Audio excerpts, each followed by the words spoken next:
अल्हम्दुलिल्लाह हम्दन कसीरा असब्बिहु बुकरतन वसीला व नशहदु अल्ला इलाहा इल्लल्लाहु वहदहु ला शरीका लह व नशहदु अन्ना सय्यिदना मौलाना मुहम्मदन अब्दुहु व रसूलुहु फ़क़ाल अल्लाहु तआला फ़ी कलामिहिल मजीद अल फ़ुरक़ानिल हमीद वल्लज़ीना जाहदू फ़ीना लनहदियन्नहुम सुबुलना व इन्नल्लाहा लमअल मुहसिनीन फ़क़ाल रसूलुल्लाह सल्लल्लाहु अलैहि वसल्लम लयबसन्नल्लाहु अक़वामन फ़ी यौमिल क़ियामह फ़ी वुजूहिहिम नूर अला मनाबिरिल लुअ्लु यग़बतुहुमुन नास लैसू बिअंबिया वला शुहदा क़ाल अरबियुन हुल्लिहिम लना नारिकुम फ़क़ाल हुमुल्लज़ीना मुतहब्बून फ़िल्लाहि मिन क़बाइल शत्ता मिन बिलादिन शत्ता यजतमिऊन अला ज़िक्रिल्लाहि यज़कुरूनहु औ कामा क़ाल अलैहिमुस्सलातु वस्सलाम।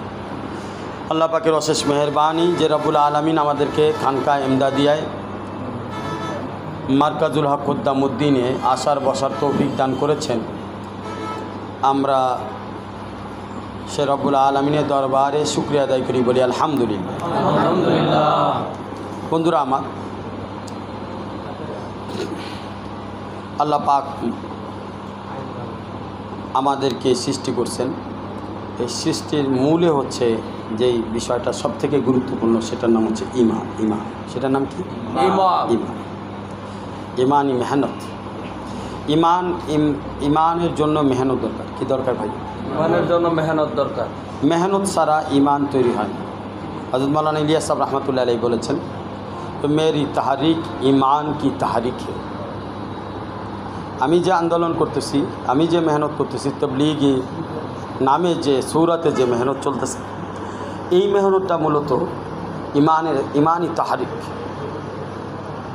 हराराती ईमान हरकत में आता है। जब बंदा मेहनत में डूबा हुआ होता है, ईमान हरकत में आता है। ईमान में बरकत होता है, ईमान में एक लज्जत होता है, ईमान में एक लज्जत होता है। इंसान क्यों ईमान वाला होगा? क्योंकि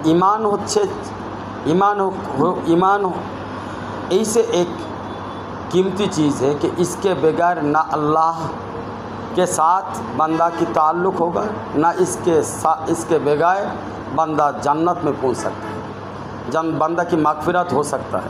अतः हर वो चीज़ जो अल्लाह से जुड़ी हुई है वो है ईमान।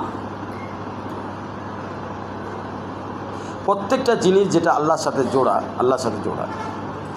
ওই জন্য বলি কোরআন আর পরাণ এক জিনিস। কোরআন আর পরাণ, পরাণ আমাদের মধ্যে আছে না? পরাণ পাখি।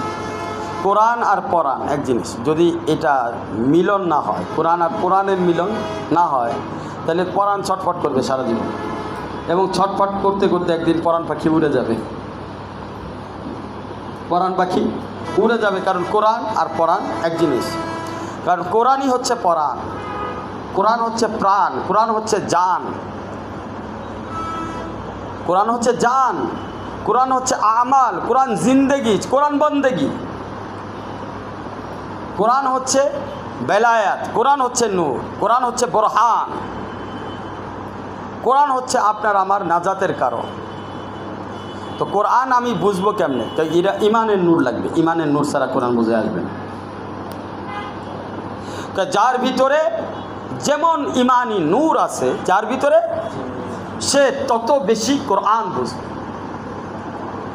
ইমানি নূর নাই, কোরআন কিছু বুঝবে না। আলহামদুলিল্লাহ রাব্বিল আলামিন সূরা ফাতিহার প্রথম আয়াত, এটাই বুঝবে না। আলহামদুলিল্লাহ, সকল প্রশংসা আল্লাহর জন্য। লিল্লাহ হি রাব্বিল আলামিন, যিনি কিনা সমস্ত আলমের একচ্ছত্র অধিপতি, একচ্ছত্র মালিক। এখন এই কথাটা বুঝতে হলে আমার ইমানি নূর লাগবে। সমস্ত আলম আপনি ওইটা তো দেখেন নাই। সমস্ত আলম বলতে সব কিছু তো আমরা দেখিনি, কিন্তু একটা আলম সম্পর্কে আমরা জানি, সেটা হচ্ছে আমাদের দেহ জগৎ, পাও থেকে মাথা পর্যন্ত। এটা একটা আলম। এটা কি আলম কিনা? এটা একটা আলম, এটা একটা জগৎ। তো এই জগৎ সম্পর্কে আমি জানি যে এই জগতের অনেক কিছু আছে যেটা আমরা আমাদের আয়ত্তাধীন চলতেছে না, আল্লাহ পাক চালাইতেছে।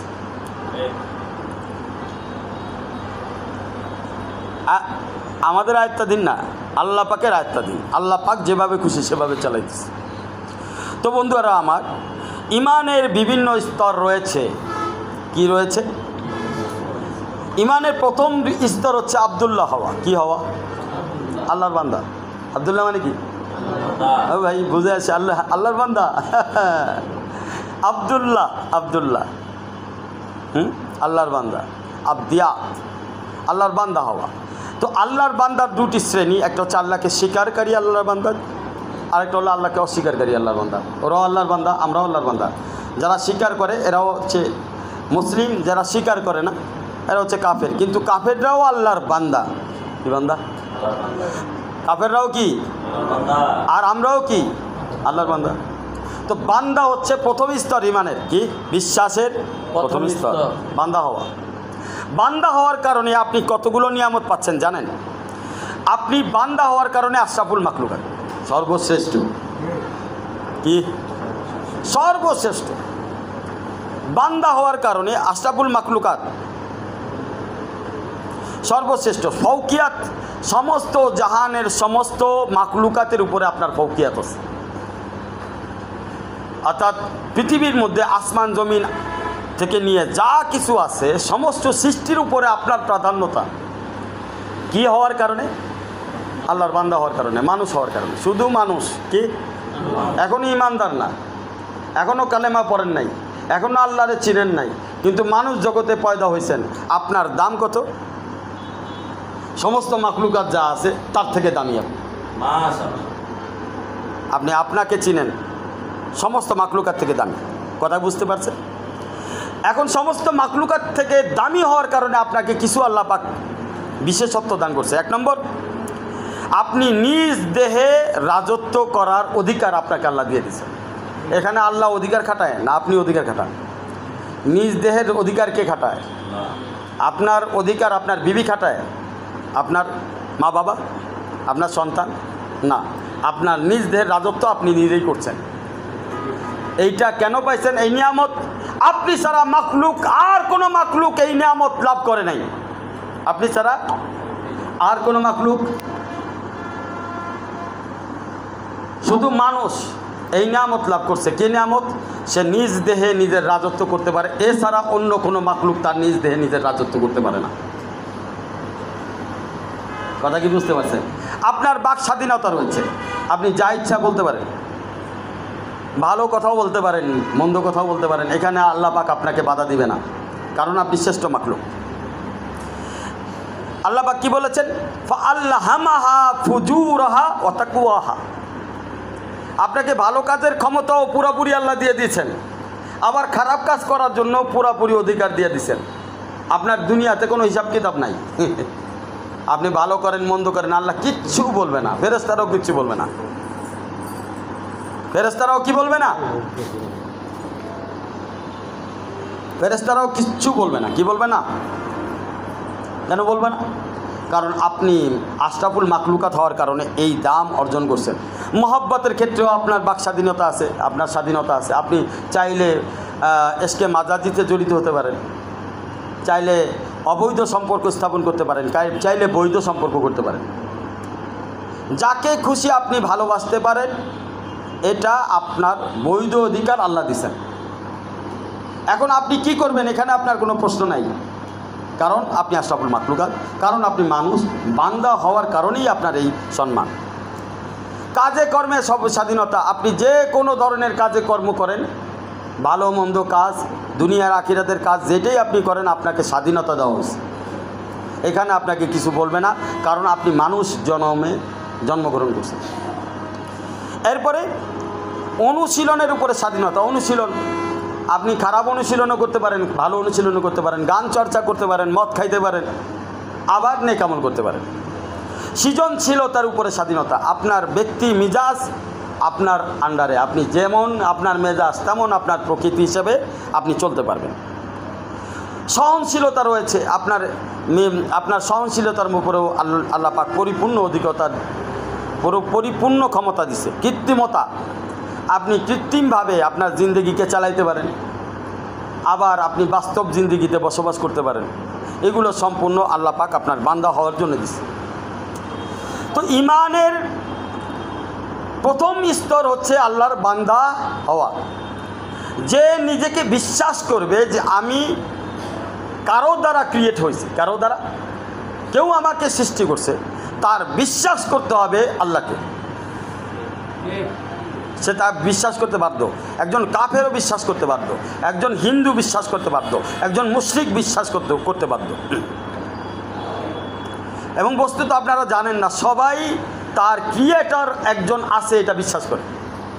কাফেরও বিশ্বাস করে, হিন্দুও বিশ্বাস করে, খ্রিস্টানও বিশ্বাস করে, বৌদ্ধও বিশ্বাস করে, নাস্তিক আস্তিক সবাই বিশ্বাস করে তার একজন ক্রিয়েটর আছে। কি আছে?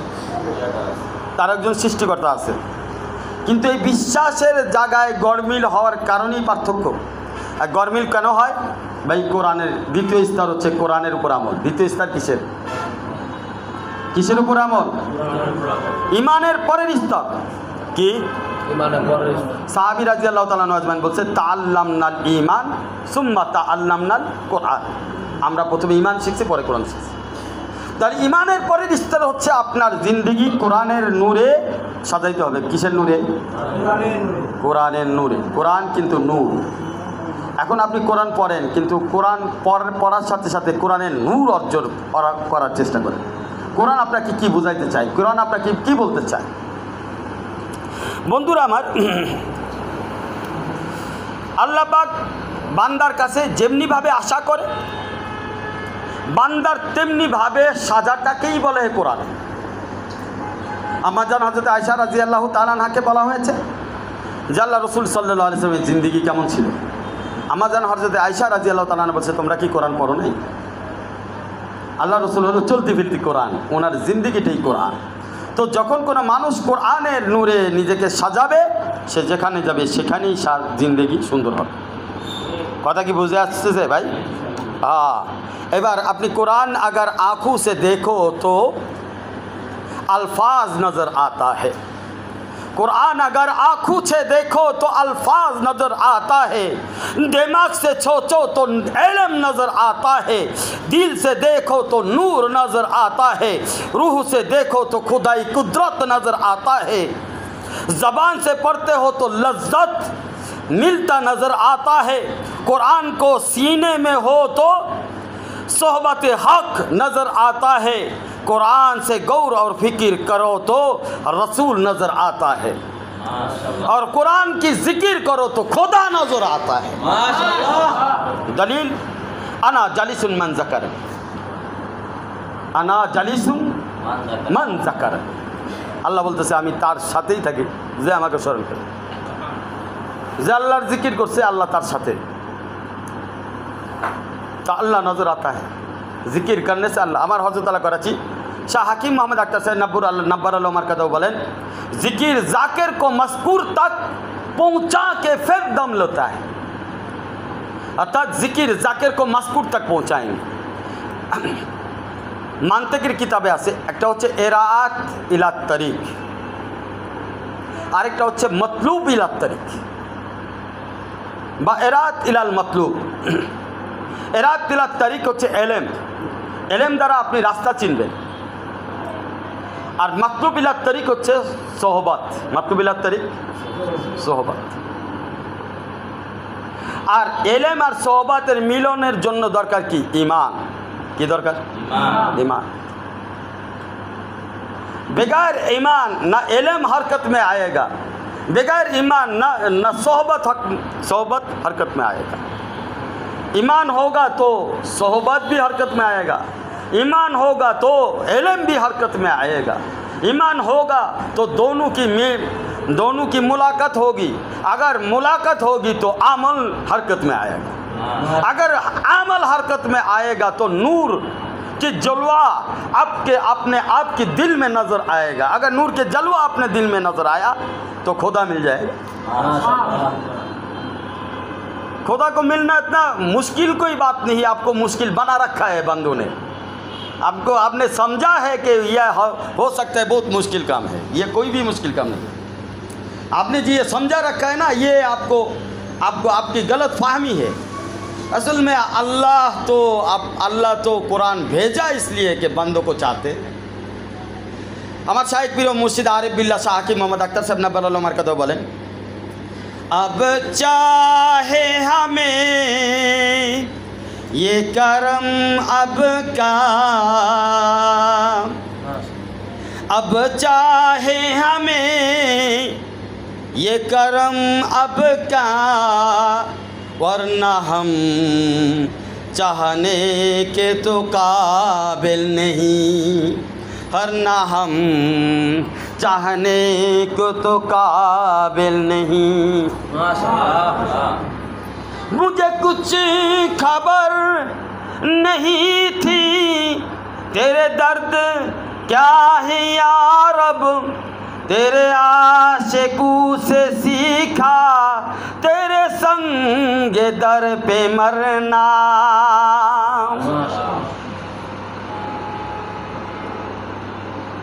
तेरे संगे दर पे मरना।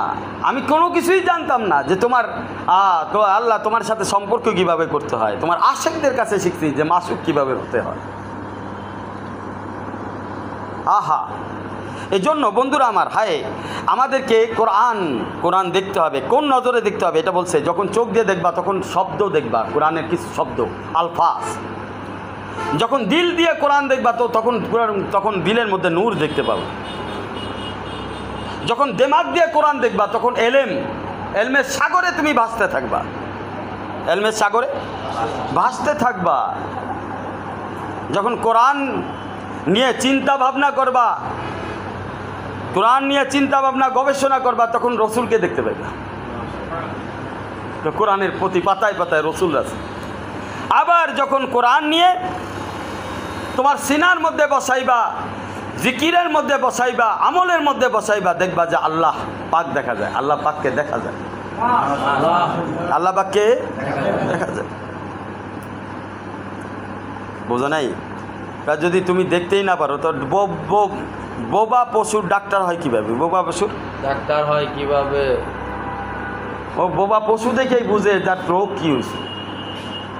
একটা ডাক্তার যদি বোবা প্রাণী দেখা বুঝে রোগ কি হয়েছে, তো আল্লাহ বলছে আল্লাযীনা ইউমিনুনা বিল গায়ব, তুমি ঈমান আনো গায়েবের উপরে। তো আমি যখন গায়েব আল্লাহর উপরে ঈমান আনছি, তো আমি কেন দেখতে পাবো না আল্লাহকে?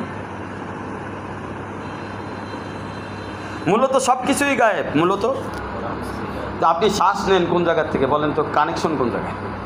কানেকশন গায়েবে, হাজারে কানেকশন নাই। কানে কথা বলেন, কানেকশন কোথায়?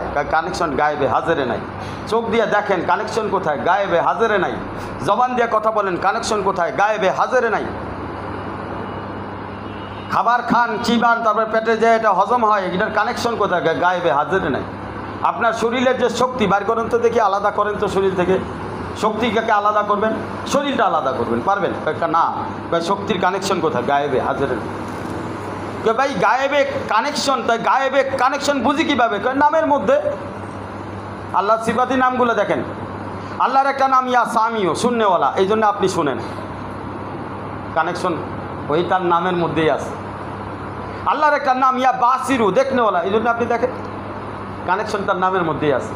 আল্লাহর একটা নাম ইয়া কালিমু, বলনেওয়ালা, আপনি কথা বলেন, তার নামের মধ্যেই কানেকশন দেওয়া। তার সিফাতি নাম ৯৯টা, পুরা বিশ্বময় সব জায়গায় ঘুরতেছে, দেখেন। ওই কারণে কানেকশন পাচ্ছেন। ওই সিফাতি নামগুলো যদি না থাকতো, শুধু জাতি নাম থাকতো, তো আপনি মানুষ থাকতেন চোখ অন্ধ থাকতো, আপনি মানুষ থাকতেন কান বয়রা থাকতো, মানুষ থাকতেন জবান থাকতো না।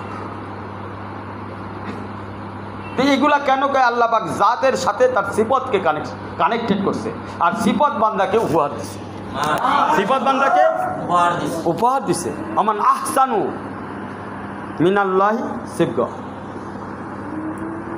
আল্লাহ বলছে আল্লাহর রঙে রঙিন হও। তা আল্লাহর জাতি রঙে রঙিন হওয়া তো সম্ভব নয়, তাহলে কোন রঙে রঙিন হতে বলছে? কয় সিফাতি রঙে রঙিন হও। সিফাতি রঙে রঙিন হও। তোমার দেখার, আল্লাহর দেখা যদি মিল হয়ে যায়, তোমার দেখেন অনেকে তাসাউফ বুঝেন না, তাসাউফ এলোমেলো বুঝে। আমার কাছে আসেন, আমি তাসাউফ বুঝাই দিতেছি। আপনার দেখার আল্লাহর দেখা যদি সমান হয়, তাহলে আপনার চোখ আল্লাহর চোখ হয়ে যাবে।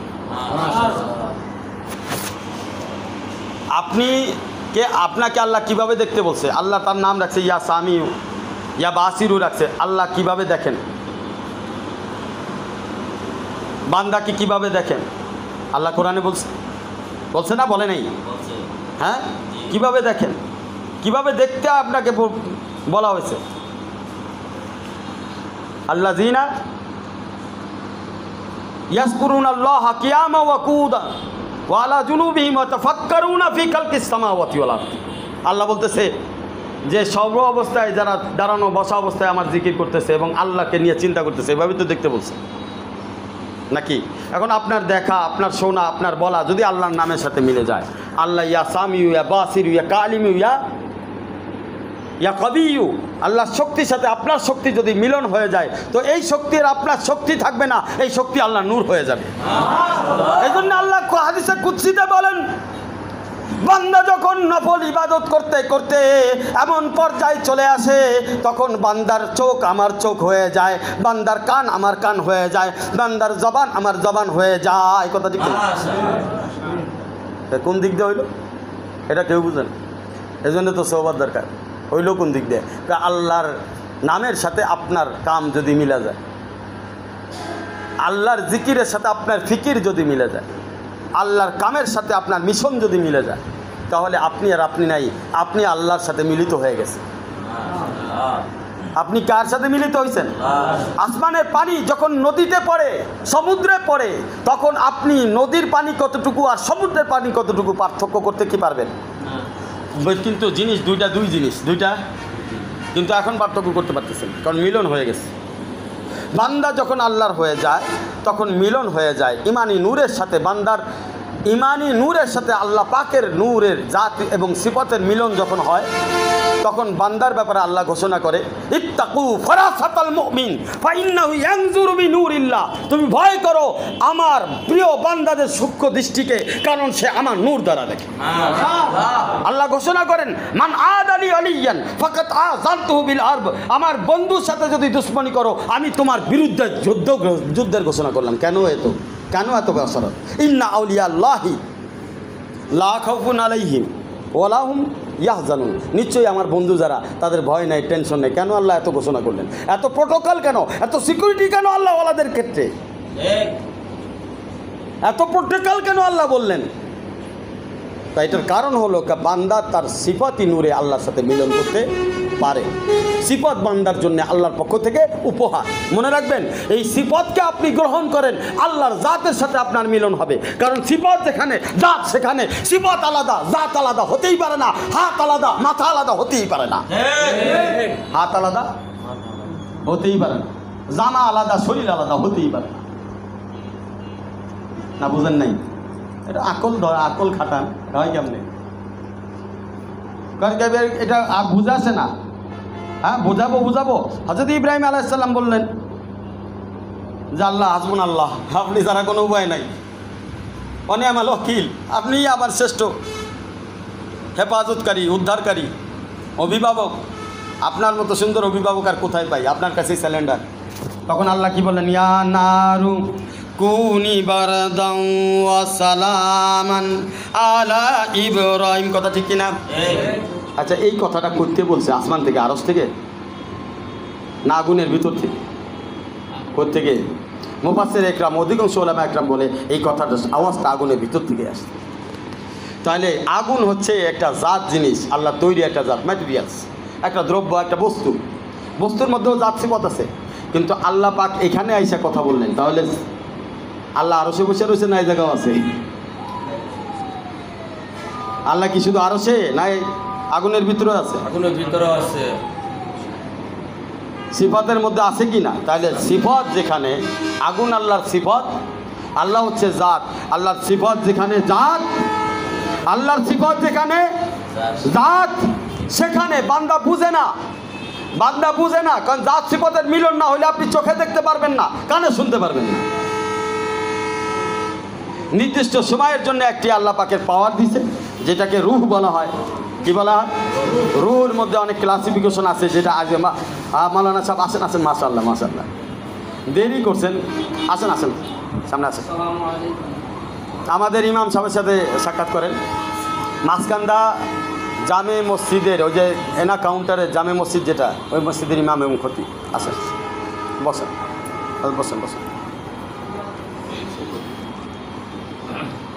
আসসালামু আলাইকুম। যে আসেন। ইমান এই ওলামা শ্রদ্ধে ওলামা একরাম, আমি আপনাদের জন্য কোরবান কি বলবো, আসছেন যে আলহামদুলিল্লাহ। ওয়ালাইকুম আসসালাম, আসেন হজরত আসেন। কোরবান ওলামা একরামদের জন্য যে আমার মতো একজন পাপিষ্ট বান্দা কাছে আপনারা আসছেন, আপনাদের শুকরিয়া আদায় করি। আল্লাহ তাআলা আপনাদের জানে মালে হায়াতে বরকত দান করুন, খুব জিন্দেগির মধ্যে বরকত দান করুন, এবং আপনাদের ওসিলায় আল্লাহ পাক এই খানকাকে মার্কাজকে উত্তরোত্তর তরক্কি দান করুন। আপনাদের ওলামা একরামদের নজরে নেক নজরে আসে বিদায় আজকের মার্কাজে হাজারো মানুষ দিনের পথে আসছে, যারা একসময় দাড়ি টুপি পাঞ্জাবি কিছু ছিল না, তারা আজকে দাড়ি টুপি পাঞ্জাবি নিয়ে এখন নামাজ কালাম পড়তেছে। যারা এক সময় এমন একটা সময় গেছে, যারা একসময় গান বাজনা যাদের দৈনন্দিন কার্যক্রম ছিল আল্লাহর নাফরমানি করা, তারা এখন এগুলো তওবা করছে। ভাই কার ঘরে টেলিভিশন ছিলেন, এই রাস্তা আসার পর টেলিভিশন বাদ দিছেন? দাঁড়ান জি, একটু দাঁড়ান, দেখুক ওলামা একরাম, দেখুক, একটু দেখার দরকার, দাঁড়ান। এনারা আগে টেলিভিশন গান বাজনা সব কিছুই করতেন, এই রাস্তা আসার পরে ওনারা এগুলো বাদ দিয়ে দিচ্ছে। আচ্ছা, আবার বসেন। এরপরে দ্বিতীয় নম্বর আছে, আগে কারা প্যান্ট শার্ট পরতেন, দাড়ি ছিল না, এই রাস্তায় আসার পর দাড়ি প্যান্ট শার্ট পরতেছেন? ভাই বয়ান করা সহজ, এরকম নমুনা দেখানো বড় কঠিন। আসেন, বসেন বসেন বসেন বসেন। বয়ান করা বড় সহজ, ওয়াজ করাও সহজ, বড় বড় মাহফিলে হেলিকপ্টার নিয়ে যাওয়া সহজ, এরকম নমুনা দেখানো কঠিন। এটা একমাত্র আল্লাহওয়ালাদের নজরে আসে। আমি এটা কেন দেখালাম জানেন? শাইখে বালাকোটি রহমাতুল্লাহ আলাইহি একবার যাচ্ছিলেন, তো এক কুকুরের উপরে নজর পড়ছে। কিসের উপর? এখন এই কুকুর যেই জায়গায় যায় সমস্ত কুকুররা সেই জায়গায় যায়। এখন সমস্ত কুকুরের শাইখ হয়ে গেছে এটা। এখন এই কুকুরে জিজ্ঞেস করলো, ব্যাপারটা কি? আপনি যে জায়গায় যান সব কুকুর আপনার পিছনে। কয় ব্যাপার আর কিছু না, একজন আল্লাহওয়ালার নেক নজর পড়ছে। সূরা, এটার দলিল হিসেবে আমি বলবো, সূরা কাহাফের দিকে তাকান। 6 থেকে 7 জন আল্লাহর বান্দার সাথে একটা কুকুর ছিল। শুধু এক নজরের কারণে এই কুকুরে মুসলমান, কাহাফের সাথে আসাবে কাহাফের যে কুকুর ছিল মুসলমান না হিন্দু না খ্রিস্টান না বৌদ্ধ না ইন্ডিয়ান না পাকিস্তানি, কোনোটাই না। কোনোদিন আমল করছে, কোনোদিন কালেমা ওই কুকুরে পড়ে নাই। শুধু এই 7 জনের নেক নজর পড়ছে, আল্লাহ পাক এই কুকুরটাকে জান্নাতি বলে ঘোষণা করেছে। এর থেকে বড় দলিল আর দরকার আছে? আল্লাহওয়ালাদের মাকাম মর্তবা ভাই আজকে চেনার দরকার। বর্তমান সমাজে আল্লাহওয়ালাদের খুব বেশি প্রয়োজন, আল্লাহওয়ালা হওয়াটা প্রয়োজন। কারণ আজকে আমরা নাজেহাল, ইমাম সাহেবরা প্রত্যেকটা মসজিদের মধ্যে নাজেহাল কমিটির কারণ, মাদ্রাসাগুলোর মধ্যেও আমরা নাজেহাল। মূল কারণ হলো আমাদেরকে বিভিন্নভাবে চাপানো হয়। দুনিয়ার লাইনে কোনো জায়গায় চাপানো হয় না, এই জায়গায় খালি চাপাচাপি, যত কিছু বেতন এই জায়গায় নাই, আর সব জায়গায় আছে।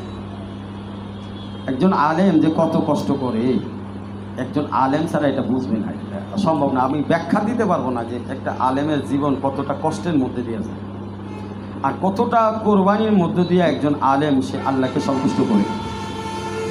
হ্যাঁ, আপনাদেরকে এটা বোঝানো সম্ভব হবে না, কোনোভাবেই হবে না এটা বোঝানো সম্ভব।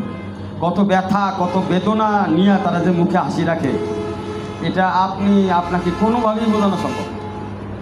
হাজারো করোড় নয়, এর থেকেও বেশি আঘাত সহ্য করে একজন আলেম সমাজের মধ্যে দাঁড়ায় থাকে ভাইজান। এবং আমাদের ওলামা একরাম, বাংলাদেশের ওলামা একরামদেরকে আমি দিল থেকে মন থেকে তাদের জন্য দোয়া করি এবং শুকরিয়া আদায় করি। কেন? কারণ বিশ্বের মধ্যে একমাত্র বাংলাদেশের আলেমরাই হচ্ছে মুত্তাকি আমি মনে করি। কারণ এত কষ্ট এত অপমান আর কোথাও হয় না যেটা বাংলাদেশের মাটিতে হয়। যারাই আসে খোঁচাই যায় আমাদেরকে, এই কমই অঙ্গনের ওলামা একরাম খোঁচায় আমাদেরকে, আর কাউকে খোঁচায় না। কষ্টটা এই জায়গায়, বেতন আমাদেরই নাই, সব জায়গায় আছে। ওই জন্য বাংলাদেশের ওলামা একরাম আমি মনে করি জান্নাতে সবার আগে যাবে। এবং আমার দ্বিতীয় আরেকটা আমার মনের কথা হচ্ছে, ওলামা একরাম বাংলাদেশের ওলামা একরাম একটু মেহনত করলে আল্লাহরে পেয়ে যায়। একটু সব আছে, ওকে একটু, শুধু কোনো আহলে হকের একটু নজর লাগে, বাস একটু নজর, সেকেন্ডে 1 সেকেন্ডের নজরে পার হয়ে যাবে, আরশ পর্যন্ত পৌঁছায় যাবে ইনশাআল্লাহ। ইব্রাহিম বিন আদহাম একবার যাচ্ছিলেন, হঠাৎ করে দেখেন নদীর সমুদ্রের মধ্যে থেকে, সমুদ্র বা নদী এরকম কিছু একটা হবে, একটা জিনিস যাইতেছে, একটা বিচ্ছু ভেদ করে যেতেছে। কিসের উপরে? কচ্ছপের উপরে দাঁড়ায়। ইব্রাহিম বিন আদম দেখে উনিও ওনার পিছনে গেলেন। যাওয়ার পরে জায়গা দেখে নদীর ওই পারে, নদীর ওই পারে একজন মদখোর, মদ খেয়ে বেহুশ হয়ে ছুঁয়ে আছে। আমার শায়েখ পীর মুর্শিদ আরিফ বিল্লাহ শাহ হাকিম মোহাম্মদ আখতার সাহেব নাবারান মাকাদ ওই ঘটনা আপনারা বলেছেন, আমি ওটাই নকল করতেছি ওইভাবেই, যিনি উনি বলেছেন উনি ওনার কাছ থেকে সামে, আমি রাবি যেহেতু ওইভাবেই ঘটনাটা বয়ান করতেছি। তো ইব্রাহিম বিন আদম আল্লাহ পাকের এই মহান কুদরত দেখে বড় অবাক হয়ে গেলেন, চিন্তায় পড়ে গেলেন। আল্লাহ পাক তার বান্দারে কত ভালোবাসে। একজন মদখোরকে বাঁচানোর জন্য আল্লাহ পাকের মাখলুকাত দুইটি মাখলুকাত, একটি কচ্ছপ একটি বিচ্ছুকে নিয়োগ করে দিয়েছেন, সাথে আমি ইব্রাহিম বিন আদমকেও নিয়োগ করে দিয়েছে। দেখেন যারা আল্লাহর বান্দাদের পিছনে মেহনত করে তাদের দাম কত, এখানে বোঝার বিষয় আছে। ইব্রাহিম বিন আদম গেলেন এবং তার চেহারাটাকে নদীর পানি দিয়ে ধুয়ে দিলেন। ধুয়ে দেওয়ার পরে চোখ খুলে দেখলেন ইব্রাহিম বিন আদম তৎকালীন সময়ের বাদশাহ, আজকে যে বাদশাহী ছেড়ে দিয়ে মহান আল্লাহ পাকের ইবাদতে ব্রত হয়ে আল্লাহ বন্ধু হয়েছে, সেই ইব্রাহিম বিন আদম আমার মুখ ধুয়ে দিছে। হযরত আপনি আমার জন্য, আমি তওবা করতেছি, আর গুনাহ করব না আজকের জন্য, আমি এখন থেকে তওবা করতেছি, আমাকে আমার তওবাটা যাতে গ্রহণযোগ্য হয় আপনার হাত দিয়ে দিয়ে আমাকে বায়াত করান, আমি তওবা করব।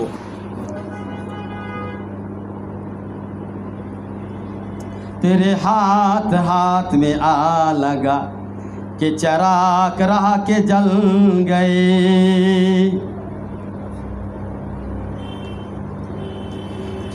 আমার হযরত তাআলা করছে আল্লাহ ওয়ালাদের হাতের সাথে হাতের টাচ কেমন জিনিস, অন্ধকার জিন্দেগি আলোকিত হয়ে।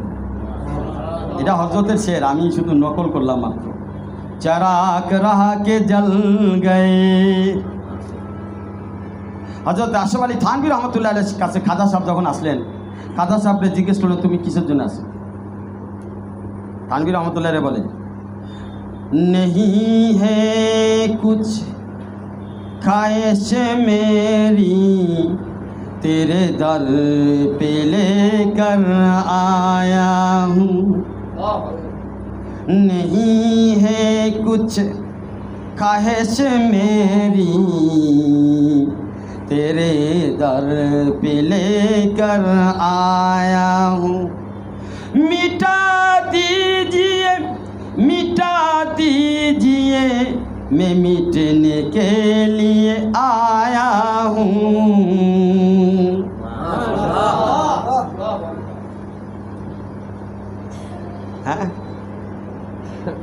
मैं मिटने के लिए आया हूँ। আমাদের বুজুর্গরা, আমাদের শান, আমাদের আকাবের, আমাদের জান, আমাদের প্রাণ, ওনাদের নজর, এটাকেই সিলসিলা বলা হয়। সিলসিলা করতে গেলে উলাইকা আল্লাযীনা আনআমা আল্লাহু আলাইহিম মিনান নাবিয়্যিন, প্রথম সিলসিলা। সিলসিলার প্রথম কারা? নবী। অসিদ্দিকিন দ্বিতীয় সিলসিলা। অশুহাদা তারপরে অসালিহিন, তার সিলসিলা নাই করে দলিল দিয়ে দিল। সিলসিলা পাইছেন কোথায়? এই যে উপর থেকে নিচে পর্যন্ত সিলসিলা আইলো কোন থেকে? কিন্তু সিলসিলা তো আল্লাহই বয়ান করে দিতেছে। হ্যাঁ, আল ইলমু বিন নিসবাত আর ইশকু বিস সোহবাত, বুঝছেন না? ইলম নিসবাত তালাশ করে, ইশক সোহবাত তালাশ করে। কারণ নিসবাত আর সোহবাত একত্রিত হয়, সে মাওলা আল্লাহওয়ালা হয়ে যায়। এখন ইব্রাহিম বিন আদম যখন মুখ ধোয়াইলেন, তখন চোখ বুঝে ধ্যান করে দেখে তৎকালীন জামানার সমস্ত অলিদের সব সর্দার হয়ে গেছে, অলিদের।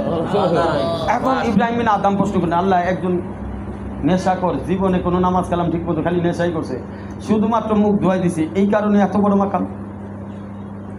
আল্লাহ বলতেছেন গসালতু ওয়াজহাকা লিআজলি, হে ইব্রাহিম বিন আদম তুমি আমার বন্ধু মানুষ, তুমি তার চেহারা ধোয়াই দিছো আমাকে খুশি করার জন্য। গসালতু ওয়াজহাকা লিআজলি, আমাকে খুশি করার জন্য। ফাগসালতু কলবাহু লিআজলিক, এই কারণে আমি তার দিল ধোয়াই দিছি তোমাকে খুশি করার জন্য। দেখেন বন্ধুদের মধ্যে কাহিনী কি হয়, এক বন্ধু আরেক বন্ধুরে রাজি করে, ওই বন্ধু এই বন্ধুরে রাজি করে। বাহ, আজীব ব্যাপার। বন্ধু বন্ধুর বন্ধু হয় সোহবত, নিজেই তার পরিচয়।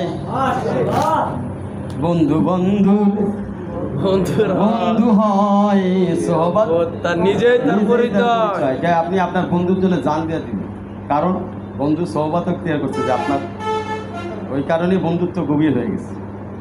আল্লাহ পাকের হিসাবটাও তাই। আল্লাহ পাকের হুমুল জুলাসা লা ইয়াশকা জালিসুহুম, আল্লাহ রাসূল বলতেছেন সাল্লাল্লাহু আলাইহি সাল্লাম যে আল্লাহ ওয়ালাদের সোহবতে যারা বসে তাদের ভাগ্য দুর্ভাগ্য হয় না। তাই অর্থ কি? আল্লামা আলুসি সৈয়দ মোহাম্মদ বাগদাদি তাফসিরে রুহুল মানিতে এর ব্যাখ্যায় বলেন ফি ইশারাতুন ইলা বাশারাতিল হুসনিল খাতেমা, এখানে ইশারা হলো তার খাতেমা বিল খায়ের হবে, খাতেমা ঈমানওয়ালা হবে, খাতেমা ঈমানওয়ালা। এই জন্যে আমাদের হযরত আল্লাহ বলেন একিলা নেহি চল সकोगे मोहब्बत के राह में हम चल रहे हैं आप मेरे साथ आइए, अब मेरे साथ आइए। একলা এই জগতে চলা যায় না, একলা এই জগতে ওঠা যায় না, বসা যায় না বন্ধুরা আমার। এই জন্য খাজা সাহেব যখন আশরাফ আলী থানভী রহমাতুল্লাহ আলাইহি মুজাদ্দিদে মিল্লাত হযরত মাওলানা আশরাফ আলী থানভী রহমাতুল্লাহ আলাইহি জামানার ইমাম হযরত মাওলানা আশরাফ আলী থানভী রহমাতুল্লাহ আলাইহি আজকে আমাদের বাংলাদেশে এবং ইন্ডিয়ার পাকিস্তানে যেখানে দেখবেন সব আশরাফি ছোঁয়া আছে, সব আশরাফি ছোঁয়া আছে। আশরাফি ছোঁয়া ছাড়া কোনো কিছুই নাই, সব আশরাফি ছোঁয়া। আই হায় ছোঁয়া কি জিনিস, আশরাফ আলী থানভীরে দেখো ছোঁয়া কি জিনিস। আল্লাহ নবীদের নজর কি জিনিস, আশরাফ আলী থানভীকে দেখো। ইমাম আবু হানিফা যার নাম নোমান বিন সাদেক ছিল, উনি বলতেন লাউলা সানাতাই লা হালাকাল আহনা লা হালাকাল নোমান, আমি যদি 2 বছর আমার শায়েখের সোহবতে না থাকতাম এলমের অহংকারে ধ্বংস হয়ে যেত। সাধারণ মানুষ মরে মূর্খের কারণে, ওলামা একরাম মরে হলো অহংকারে। একজন আলেম আরেকজন আলেমের সামনে নত স্বীকার হতে পারে না, এই জন্যই আমি স্বীকার করি, আমি বুঝেন নাই। তো এলমের মধ্যে আনানিয়াত এটা বোঝা যায় স্বাভাবিক। এটা কি? এলমের মধ্যে আনানিয়াত থাকবেই, কারণ আনানিয়াত ছাড়া এলেম হয় না, এলেম অর্জন করাই যায় না। কিন্তু এলমের সুবাস সুগন্ধি হলো আনাকে ফানা করা। এলমের সুবাস সুগন্ধি কি? আনাকে ফানা করা। কোথায় আল্লাহ বলেন? আল্লাহ বলেন ইন্নানি আনাল্লাহ, ইন্নানি আনাল্লাহ লা ইলাহা ইল্লা আনা ফাবুদুন। তাহলে আল্লাহ আনা শব্দ 2 বার ব্যবহার করছে, তারপরে হুকুম দিছে ফাবুদুন। আগে আনা শেষ করো, তারপরে ফাবুদুন। আগে আনা শেষ করো, তারপরে তোমার ইবাদত করো, কারণ আনার সম্পর্ক আমার সাথে। ইন্নানি আনা, ইন্নানি আনা লা ইলাহা ইল্লা আনা। এখানে আবার বলছে ইল্লা আনা, তাহলে তারপরে বলছে ফাবুদুনি ফাওরান, এখানে তারপরে বলছে ফাবুদুনি। তার মানে আনার সম্পর্কটা আল্লাহর সাথে করো। এলমের সুবাস ছড়াবে, তোমার ইবাদত কবুল হবে, আল্লাহর ওলির খাতায় নাম চলে যাবে। এরপরে খাজা সাহেব বলতেছেন থানভী রহমাতুল্লাহর কাছে যখন ইসলাহ হইল, ওনার নেক নজর পেলেন, বলেন তুনে মুঝে क्या से क्या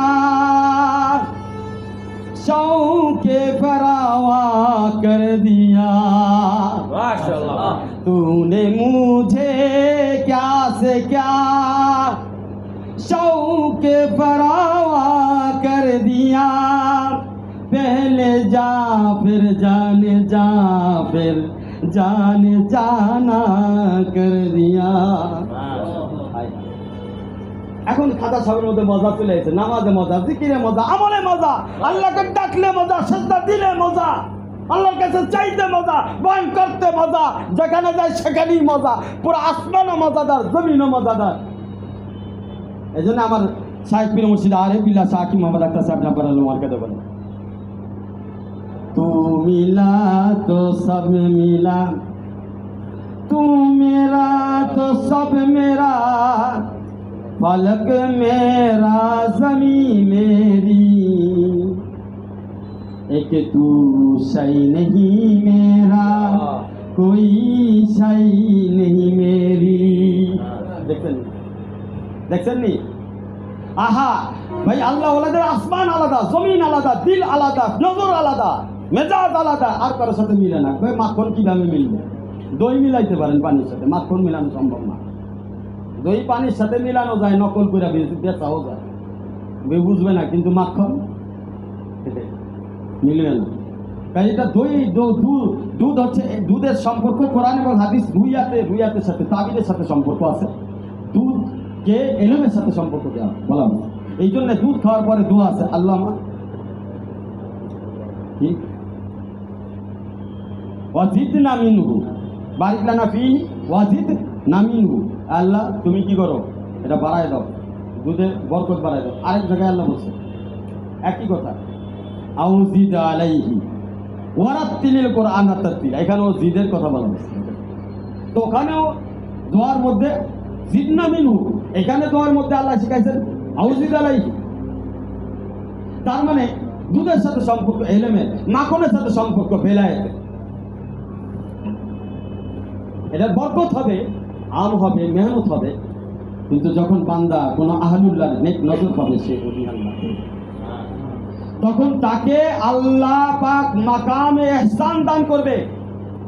মাকামে ইহসান আন তাবুদাল্লাহ কান্নাকা তারা, মাকামে ইহসান, যখন মাকামে ইহসানের মর্তবা সে পার হবে, পুরা দুনিয়া তার সামনে ঝুঁকে দেবে। আল্লাহ ঘোষণা করবে ওখান থেকে, অমুকের বেটা অমুককে আমি ভালোবাসি, এই ফেরেশতারা ঘোষণা করে দেবে। পুরা বিশ্বময় ঘোষণা হবে, আপনার দুশ্মন আপনারে ভালোবাসবে, যদিও আপনার সামনে আসে না, পিছনে পিছনে আপনার বদনাম করতে তারও দিল কাঁপবে, চিন্তা করবে এই কথাও চিন্তা করতে পারে, আবার এই কথাও চিন্তা করতে পারে, যদি আল্লাহর উনি সত্যি হয় হয়তো আমি শেষ, তাই না? তো এই জন্য আল্লাহর অলিদের কদর করানো হয়, কদর করা হয়, তাদের সিকিউরিটি দেওয়া হয়। আসমান জমিন আল্লাহ স্বয়ং নিজেই আল্লাহওয়ালাদের সিকিউরিটি। আল্লাহ নিজে বলেন ইন্না আউলিয়াল্লাহি লা খাউফুন আলাইহিম ওয়া লা হুম ইয়াহজানুন, আল্লাহ নিজেই বলে আমি তার সিকিউরিটি, যথেষ্ট। সুতরাং আল্লাহ তাআলা আল্লাহর ওলি হওয়ার তৌফিক দান করেন, আমিন। তো আমাদের ওলামা একরাম আসছেন, আমি আজকের মাহফিলে খেলাফত ঘোষণা করবো ইনশাআল্লাহ। তো আমি আমি ওলামা একরামদের পরিচয় আপনাদের সামনে তুলে ধরতে চাই। আপনারা একটু বিষয়গুলোকে, এই মামুন কোথায়? নাই? এই মামুন, এই কি করছো? এই ঘুমায় নাকি? এগুলো তো পাগল ছাগল নিয়ে কেমনে কি করবো, সংসার চলবো? ওলামা একরাম আসছে।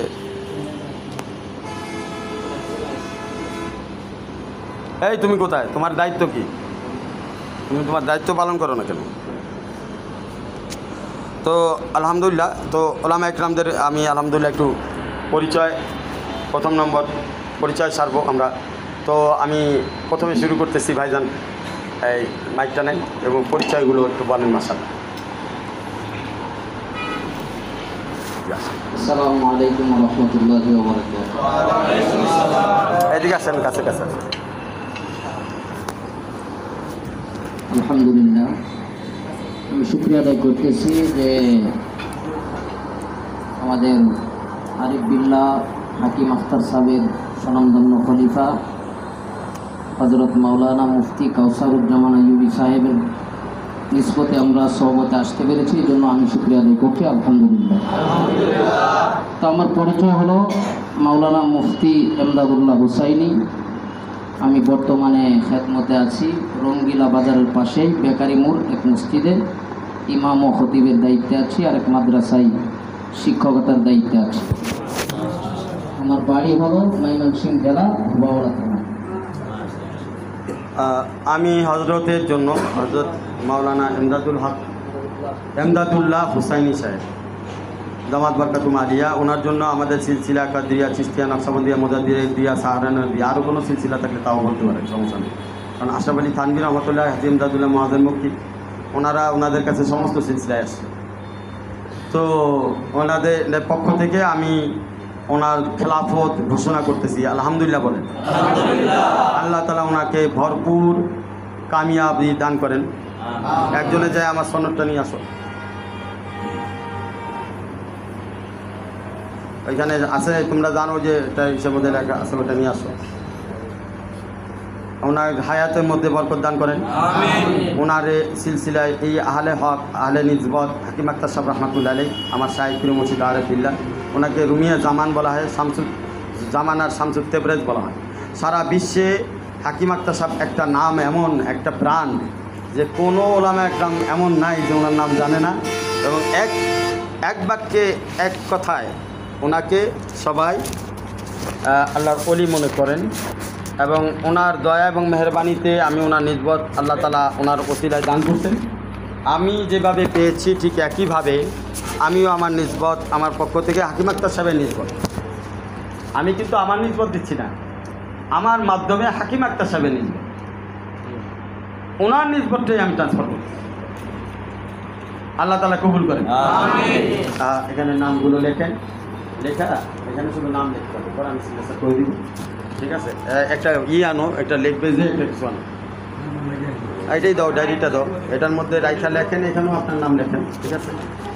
1 নম্বর নিজে বসে একটা কলম দাও, কলম দাও। আগে এগুলা শেষ করি, প্রথম কাজগুলো শেষ করি। মজলিসের মধ্যে বরকত হয়, কারণ মজলিসের বাইরে খেলাফত দেওয়া হচ্ছে। মজলিসে খেলাফত দিলে হয় কি, ফেরেশতারা থাকে, এনে কত ফেরেশতা আছে, সবাই লিখতেছে। এবং ফেরেশতারা কোন পর্যন্ত গেছে জানেন? আরশ পর্যন্ত। আল্লাহ স্বয়ং এই বিষয়টা দিলেন, এখানে লেখা হচ্ছে, ওখানেও ডায়েরিতে লেখা হচ্ছে। তো কথা ঠিক কিনা? কোরআন হাদিসের রশ্মিতে কথা বলবো, ব্যক্তিগত কোনো মতামত না বলাই চাই। এখানে ফেরেশতারা আছে এবং আসমান পর্যন্ত গেছে, এবং এখানে আমরা যে আলোচনা করছি ওখানেও সে আলোচনা হচ্ছে, এবং আল্লাহ তাআলা নিজেই প্রশংসা করতেছে আল্লাহ বান্দাদের। সুতরাং আমরা মনে মনে আল্লাহ তাআলার কাছে চাই যে আল্লাহ তাআলা আমাদেরকে। তো এই বিষয়টা আপনারা মনে রাখবেন যে আমার হযরতullah করাচি হাকিম আক্তার সাহেব নাব্বার আলম মার্কাদাওকে দেখছি, অনেক মানুষ ওলামা একরাম ওনার খুব দেওয়ানা ছিলেন, পাগল ছিলেন। উনি অনেক ওনার ওলামা একরামদেরকে অনেক কদর করতেন, ভালোবাসতেন, নিজের জান থেকে বেশি ভালোবাসতেন ওলামা একরাম। ওনাদের নিজবতই এটা। এই জন্য আমিও ওই ওলামা একরামদের খাদেম মনে করি নিজেদের সবসময়। আর এর মধ্যে একটা আনন্দ আছে, খেদমতের মধ্যে যে আনন্দ, এটা অন্য কোনো কিছুর ভিতরে নাই। হ্যাঁ, এই জন্যে হযরতullah করাচি হাকিম আক্তার সাহেব নাব্বার আলম মার্কাদাও, ওনার সোহবতে আমি যখন থাকতাম উনি আমাকে খুব ডাকতেন এবং খুব ভালোবাসতেন। বিভিন্ন ধরনের স্বপ্ন ব্যাখ্যা আমারে দিয়ে দেওয়া হইত। একজন এসে হযরতullah করাচি হাকিম আক্তার সাহেব রহমাতুল্লাহ আলাইহির কাছে বলছে স্বপ্নে নাকি খেলাফত হচ্ছে। তো হযরত বললো যে তুমি এটার ব্যাখ্যা দাও। তখন আমি বললাম, তো হযরত কী ব্যাখ্যা দেবো? তা তোমার মনে যেটা আছে তুমি ব্যাখ্যা দিলে তো কষ্ট পাবে, তবে তা দাও। আমি বললাম যে স্বপ্নে যেহেতু খেলাফত পাইই ফেলছেন, এবার স্বপ্নের মধ্যে খানকা খুলেন। ওনার বলেন ব্যাখ্যা এটাই, আপনি স্বপ্নের মধ্যে খানকা করবেন, স্বপ্নের মধ্যে মুরিদ বানানো শুরু করবেন, আর স্বপ্নেই আল্লাহওয়ালা হয়ে যান। হযরতওয়ালা যে হাসিটা দিছে, দিয়া কয় এই জন্যই তো কাউসারের এত মহব্বত করি। কীভাবে কথা কয় দেখছো, স্বপ্নে খেলাফত পাইছে, স্বপ্নে খানকা বানাই ঠিক হইতেছে। বুঝতে পারছেন? তো আসল ব্যাপার হচ্ছে কি, খেলাফতের যে সম্পর্ক সেটা হচ্ছে, যেমন একটা মনে করেন যে আমরা যেমন মাদ্রাসায় পড়ি, একটা আমাদেরকে দস্তরবন্দি করা হয়, তো এই পড়াটাই কিন্তু শেষ না, এরপর আমাদের চর্চা করতে হয়। সমাজকে সুন্দর করার জন্য আমাদের এলেমের চর্চা জারি রাখতে হয়, দেশকে সুন্দর করার জন্য, তাই না? ঠিক তেমনিভাবে খেলাফতের যে মাকসাদ হচ্ছে আল্লাহর সাথে সম্পর্ক করা। ওই পর্যন্ত দম নেওয়া যাবে না যতক্ষণ পর্যন্ত সম্পর্ক আল্লাহর সাথে না। দম নেওয়াই যাবে না। খেলাফত দেওয়ার অর্থ হলো আপনি এটার জন্য ক্যাপাবল, মানে উপযুক্ত, আপনি বালেগ হয়ে গেছেন।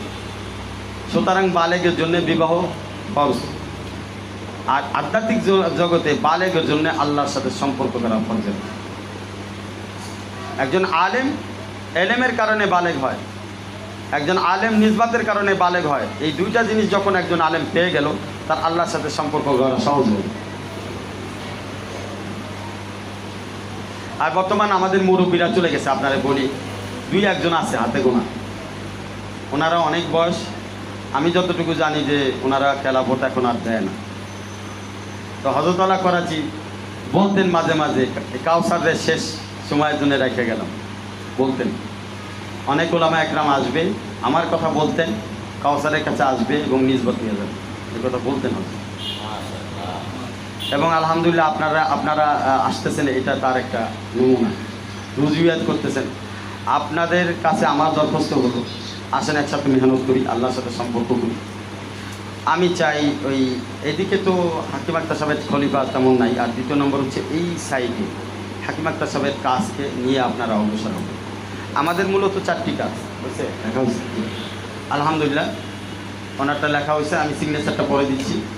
আচ্ছা, এরপরে আপনার একটু অভিমত বয়ান করেন। আপনি খেলাফত যে নিসবত পাওয়ার পরে আপনার অভিমতটা কি? জি, আলহামদুলিল্লাহ, আমার অনেক দিনের স্বপ্ন ছিল যে হাকিম আখতার সাহেবের যারা খলিফা আছে বাংলাদেশে ওনাদের সোহবতে যাওয়া থাকা। এর মধ্যে আমার সৌভাগ্য হয়েছে মানিকগঞ্জের হযরত মাওলানা মুফতি সাঈদ নূর সাহেব হাকিম আখতার সাহেবের খলিফা, উনি আমার সরাসরি উস্তাদ। আমি ওনার কাছে কোরআন তর্জমা পড়েছি, তো ওনার সহবতে ছিলাম। তো ওনাদেরকে আমার দেখতে বা ওনাদের কাছে বসতে ভালো লাগে। হুজুরের কাছে ইতিমধ্যে আমি জানার পরে 2 দিন আসছি, তো হুজুরের কাছে আসতে আমার ভালো লাগে, অথবা বসতে কথাবার্তা শুনতে অনেক ভালো লাগে। যার কারণে আমি হুজুরের সাথে বারবার যোগাযোগ করছি যে হুজুর আপনার সিলসিলা বা নিসবতটা আমাদেরকে একটু দিলে আমরা উপকৃত হইতাম। ইতিমধ্যে আমি আরও 2 জায়গা থেকে খেলাফত প্রাপ্ত হয়েছি।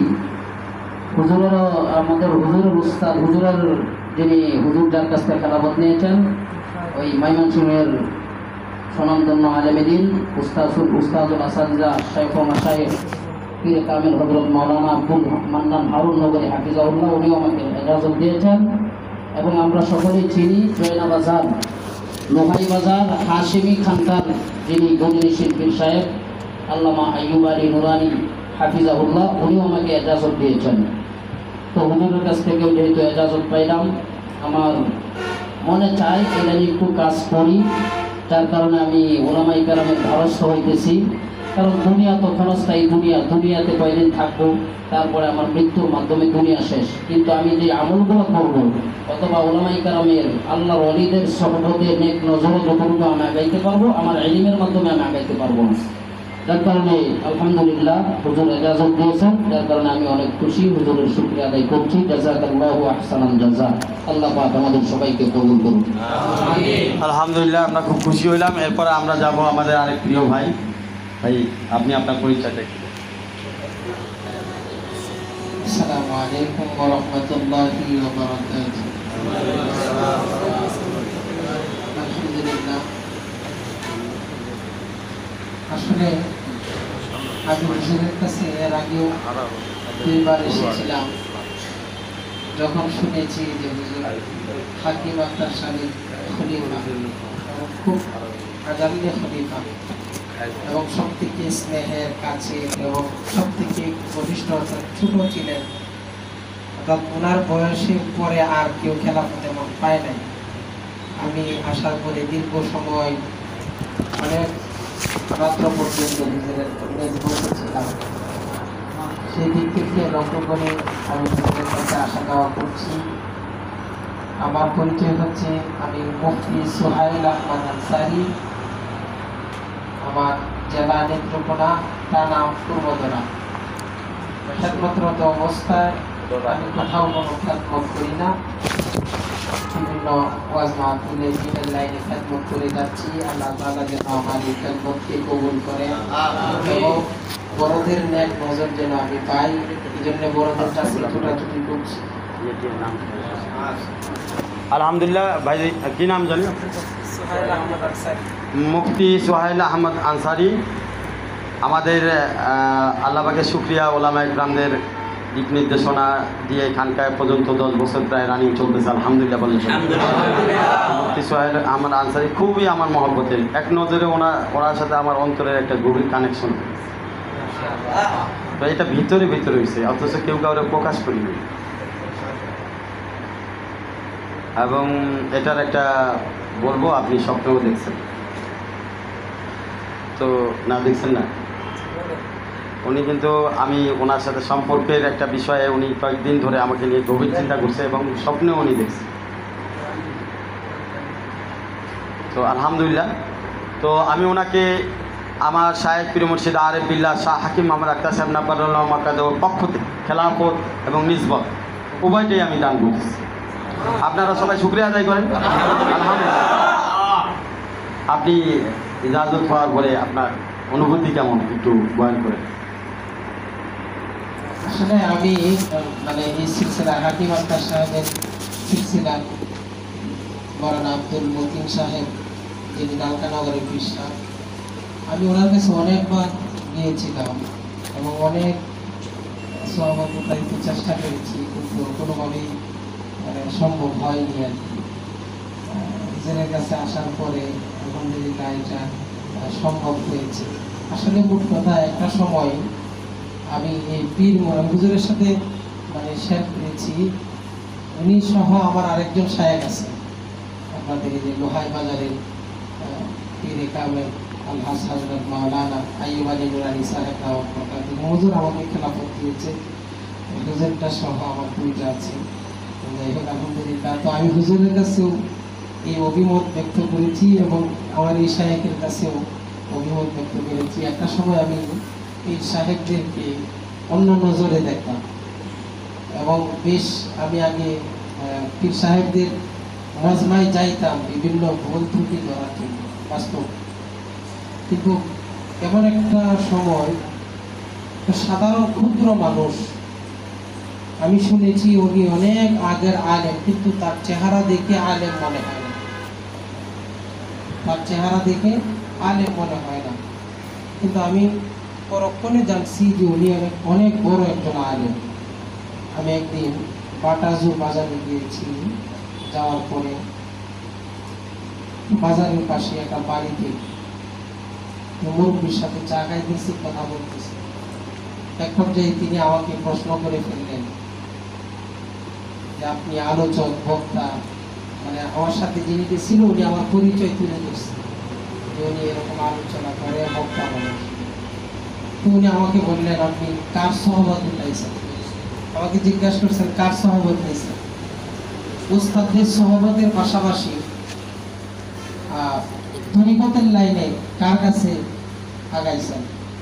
তো আমি তখন বলতে ব্যর্থ আমি বললাম যে না, আমি আসলে পীরদের কাছে আমি যাই না, আমি তাকে বলেই ফেললাম। তখন ওই ব্যক্তিটা আমাকে মাত্র একটা ছোট্ট নসিহত করছে, অল্প। আমি এই অল্প ছোট্ট একটা নসিহতে তখনই আমি বুঝতে পারিনি যে আসলেও পীর মুরিদি তাদের কাছে যাওয়া দরকার। আমার এই মন মাইন্ড কেন ছিল না, আপনারা প্রশ্ন করবেন, আপনি একজন আলেম মানুষ, তারপরেও পীরদেরকে পছন্দ করতেন না কেন? কারণ হচ্ছে আমি যেমন কৌমিতে লেখাপড়া করেছি, পাশাপাশি কিন্তু আলিয়াতে পড়াশোনা করেছি। আলিয়াতে পড়ার সুবাদে দেখা গেছে অন্য একটা আকীদা অন্তরের ভিতরে লালন হয়ে গেছে, সেটার থেকে বের হয়েছি অল্প দিন, এবং অল্প দিনের মধ্যেই আলহামদুলিল্লাহ মুরব্বীদের নেক নজর আমার দিকে হয়তো বা আসতেছে আর কি। জন্য আমি আল্লাহর কাছে শুকরিয়া আদায় করি, আল্লাহর কাছে নত স্বীকার করি, এবং আমি আপনাদের কাছে দোয়া চাই আল্লাহ তাআলা যেন হক্কানি রব্বানি ওলামা মাশায়েখ তাদের ছায়াতলে আমি যেন থাকতে পারি। এবং আজকের এই খেলাফত পাওয়ার পরে আমার অভিমত হচ্ছে, আপনাদের কাছে দোয়াও চাই এবং অভিমত হচ্ছে যে আমার একটা হৃদয়ের ভিতরে যে একটা আশা জাগ্রত হয়েছে, এই জাগ্রতটা যেন আল্লাহ আমার কবুল করে, এবং এই জিন্দিগি এভাবেই জিন্দিগি যাপন করে যেন আল্লাহ তাআলা আমার শেষ নিঃশ্বাস ত্যাগ করার তৌফিক দান করেন। মাশাআল্লাহ, আলহামদুলিল্লাহ। আল্লাহ তাআলার লাখো কোটি শুকরিয়া আদায় করি যে আল্লাহ তাআলা আমাদেরকে এত বড় একটা নিয়ামত দান করছে। আলহামদুলিল্লাহ। ওলামা ইকরাম আলহামদুলিল্লাহ আমাদের হযরত করাচি হাকিম আক্তার সাহেবের নিসবতে তারা আল্লাহ তাআলার সাথে সম্পর্ক করার যে সুযোগ লাভে ধন্য, আমরা আল্লাহ তাআলার শুকরিয়া আদায় করি, বলি আলহামদুলিল্লাহ। মাওলানা জালালউদ্দিন রুমি রহমতুল্লাহ একটা শের মনে করতেছে, মাওলানা জালালউদ্দিন রুমি উনি একটা শের করতেন, এশকে মান দর্দে মান দওয়ায়ে মান এশকে মান খোদায়ে মান শামসুত তিবরিজি মান। আমার দরদ আমার দাওয়া, আমার দর্দ আমার ব্যথা, আমার ওষুধ, আমার এশক, এটা আমি যে আল্লাহকে লাভ পেয়েছি, খোদায়ে মান আমি আমার আল্লাহকে যে লাভ করেছি, এটার কারণ ছিল শামসুদ্দিন তবরেজ।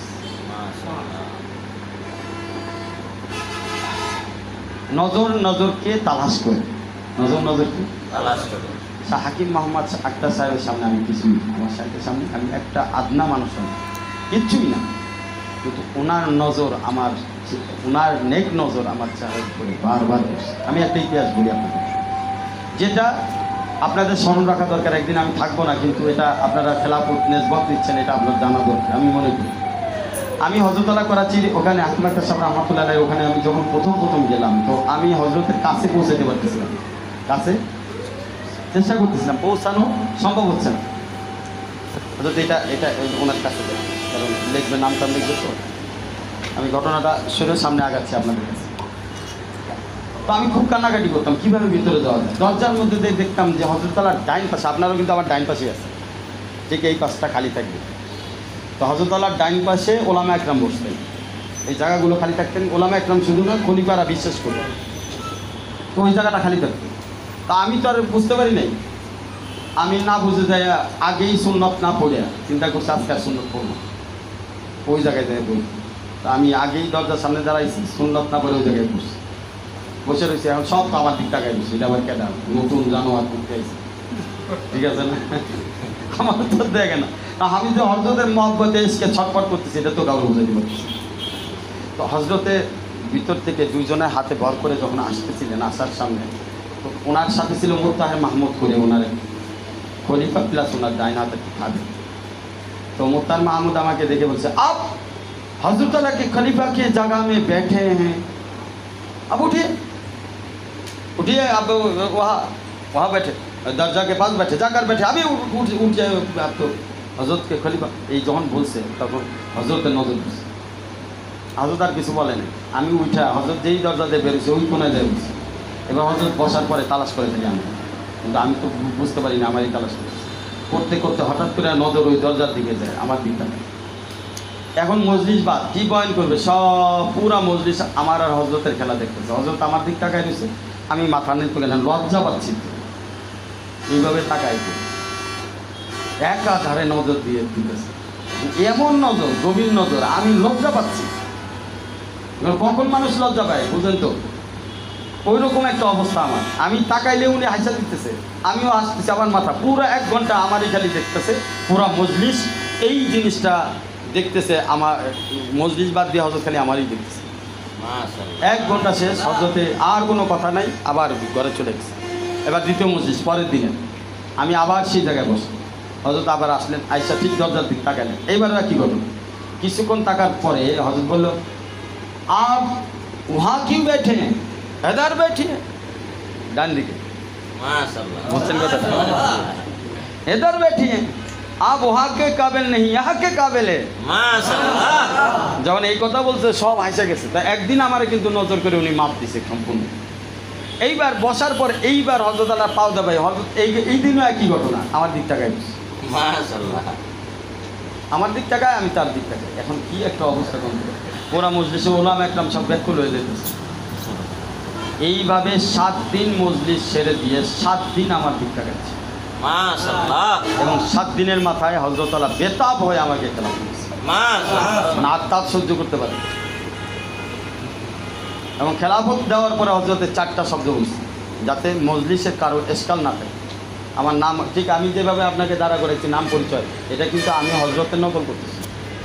আপনি এটা কিছু মনে করেন না যে আপনারা এইভাবে বলতেছি, না, এটা হজরতে যেই নকশায় কাজ করছে, খেলাফত দিছে, ঠিক একই নকশা কায়েম করতেছি। আমি বলতেছি আপনার নাম ঠিকানা বলে, ঠিক হজরতে খেলাফত দেওয়ার পরে যা বুক করছে আমি ওই হুবহু নকল করতেছি।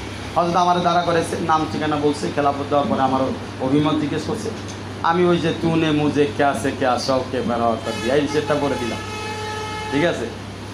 তো হজরত আরও খুশি পরে হজরত বল 4টে শব্দ আমার ব্যাপারে বলছে, যাতে ইসকাল না হয় মজমাত। বলছে, তুম উনকি ইসলাহ ক্যা করো, ইয়ে পেহলেই সে ইসলাহ কি হুই, তুমি যে 7 দিনে এর ইসলাহ কী করবা, এর ইসলাহ আগের থেকে করা হয়েছে। কারণ আমি গোডাউনে ছিলাম, এটার অর্থ বলি, আমি রায়বেনমার কাছে পড়াশোনা করছি, আল্লাহওয়ালাদের গোডাউনে ছিলাম। আমার প্রত্যেকটা উস্তাদ নিসবতপ্রাপ্ত ছিল, মৌলানা জমশেদ সাহেব, হোসাইন আহমদ মাদানির খলিফা, মৌলানা নজরুল রহমান সাহেব, খাজা খান মোহাম্মদ সাহেবের খলিফা, হাজি আব্দুল হক সাহেব, আব্দুর রহিম রায়পুরি রহমতুল্লাহ আলাইহি, তারপরে মাওলানা ইহসান সাহেব, সাইকুল হাদিস শেখ জাকারিয়া রহমতুল্লাহ, ওনারা সত্যিকে আমার উস্তাদ। মাশাআল্লাহ মাশাআল্লাহ। ওনাদের নজর এমনভাবে পড়ছেন, পজর পড়তে পড়তে হজরতে আর কি ইসলা করবো, হজরতে খালি ঘোষণা, বুঝতে পারছেন? আমি মনে করি আপনাদের যে খেলাফত দিতেছি এমনি না, আপনারা প্রত্যেকেই নজরপ্রাপ্ত আল্লাহ। মাশাআল্লাহ। আমি এমনি হাঁকাও কোনো কিছু করতেছি না, আমি আপনাদের প্রত্যেকেই একাধিক আল্লাহর ওলিদের নজর, নেক নজরপ্রাপ্ত, যারা আপনি হয়তো উস্তাদের কাছে পড়াশোনা করছে, তা নাহলে উস্তাদের খেদমত করছে, এরকম আল্লাহ ওলাদের নজরপ্রাপ্ত, এটা আপনাদের হক। হ্যাঁ মাশাআল্লাহ মাশাআল্লাহ, আল্লাহ তাআলা কবুল করুন। আমিন। আর নূর এই মার্কাজের পিছনে নুরানি সাহেবেরই সবচেয়ে বেশি অবদান। মাশাআল্লাহ। এই পর্যন্ত আনার পিছনে নুরানি সাহেবই প্রথম ঘোষণা করছে এই মসজিদ থেকে, এবং ওই মসজিদে যেখানে এখন নুরানি সাহেব আসছে, ওনাকে এই জায়গায় ওনার মানে অবস্থান মজবুত করা পর্যন্ত আমি কাজ করছি, যা করার তাই করছি, যত ফাইট দেওয়া লাগে তা দিচ্ছি, যা করা লাগে আর কি। এখন আলহামদুলিল্লাহ এখন তো মজবুতি, এখন আর সমস্যা নাই। তো যাই হোক আলহামদুলিল্লাহ, এই যে 7 দিনের যে নেক নজর ছিল, এই নজরটা তো আমার উপরে আসেন। আমি আপনাদের দিকে যখন তাকাই তখন আপনাদের চেহারার মধ্যে হাকিম আক্তার সাহেব আসে, আমি জানি না কেন। মাশাআল্লাহ। আমি আল্লাহর কসম করে বলছি, আপনারা যখন আসলেন না, আমি আপনার চেহারার দিকে তাকাইছি, টাস করে হাকিম আক্তার সাহেবের চেহারা বসতেছে, মাশাআল্লাহ। ওনার চেহারার দিক তাকাইছি, হাকিম আক্তার সাহেবের চেহারা বসতেছে। আমার করার কি আছে বলেন? তো নজর তো আপনাদেরকে আগেতেই দিয়ে রাখছে, নাহলে বাসে কেন? কথা ঠিক কিনা বলেন? যাক আলহামদুলিল্লাহ। হযরত এবার আপনার পরিচয়।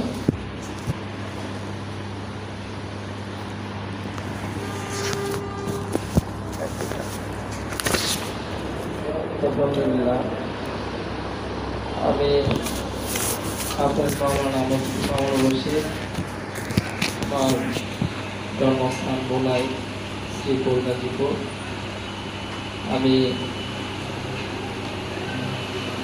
জামিয়া আব্দুল জলিল চেয়ারম্যানবাড়ি সাহেবের মাদ্রাসায় 10 বছর খেদমত করেছি। তারপরে রঙ্গিনা বাজারের পশ্চিম পাশে আমার নিজস্ব জায়গাতে 3টা প্রতিষ্ঠান করেছি, একটা মহিলাদের, 2টা ছেলেদের। এখন এগুলো পরিচালনা করতেছি। ও মহল্লার পাশে এক মসজিদের ইমামের খেদমতেও আছি, তাই এখানে আছি মসজিদে 10 বছর।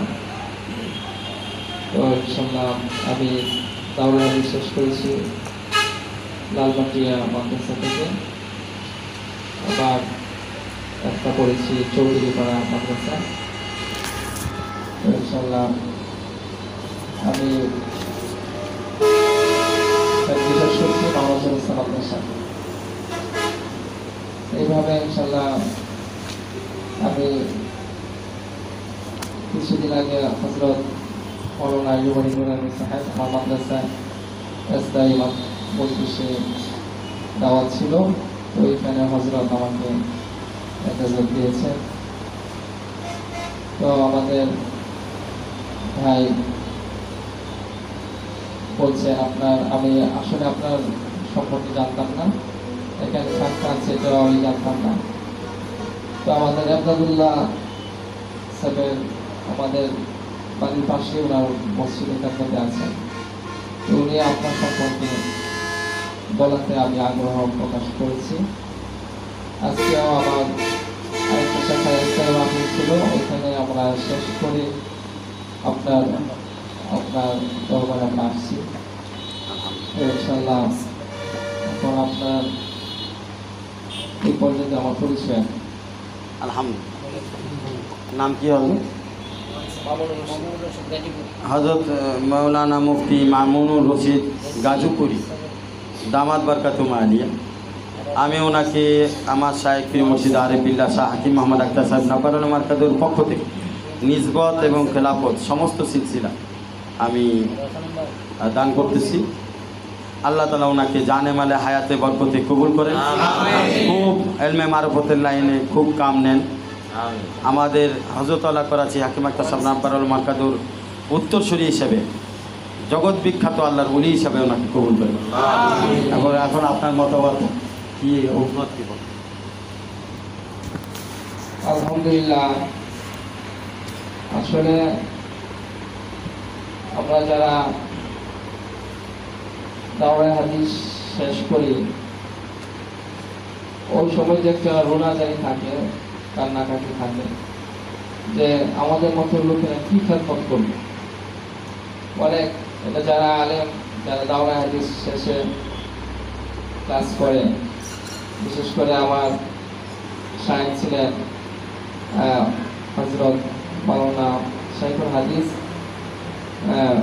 আজিজুল হক সাহেব রহমতুল্লাহ আলাইহ, তিনি আমাদের 10 পারা পড়াইছেন। তারপরে আব্দুল হাই পাহাড়ি সাহেব রহমতুল্লাহ আলাইহ, তিনি বুখারী সানি কোরআনে পড়াইছেন।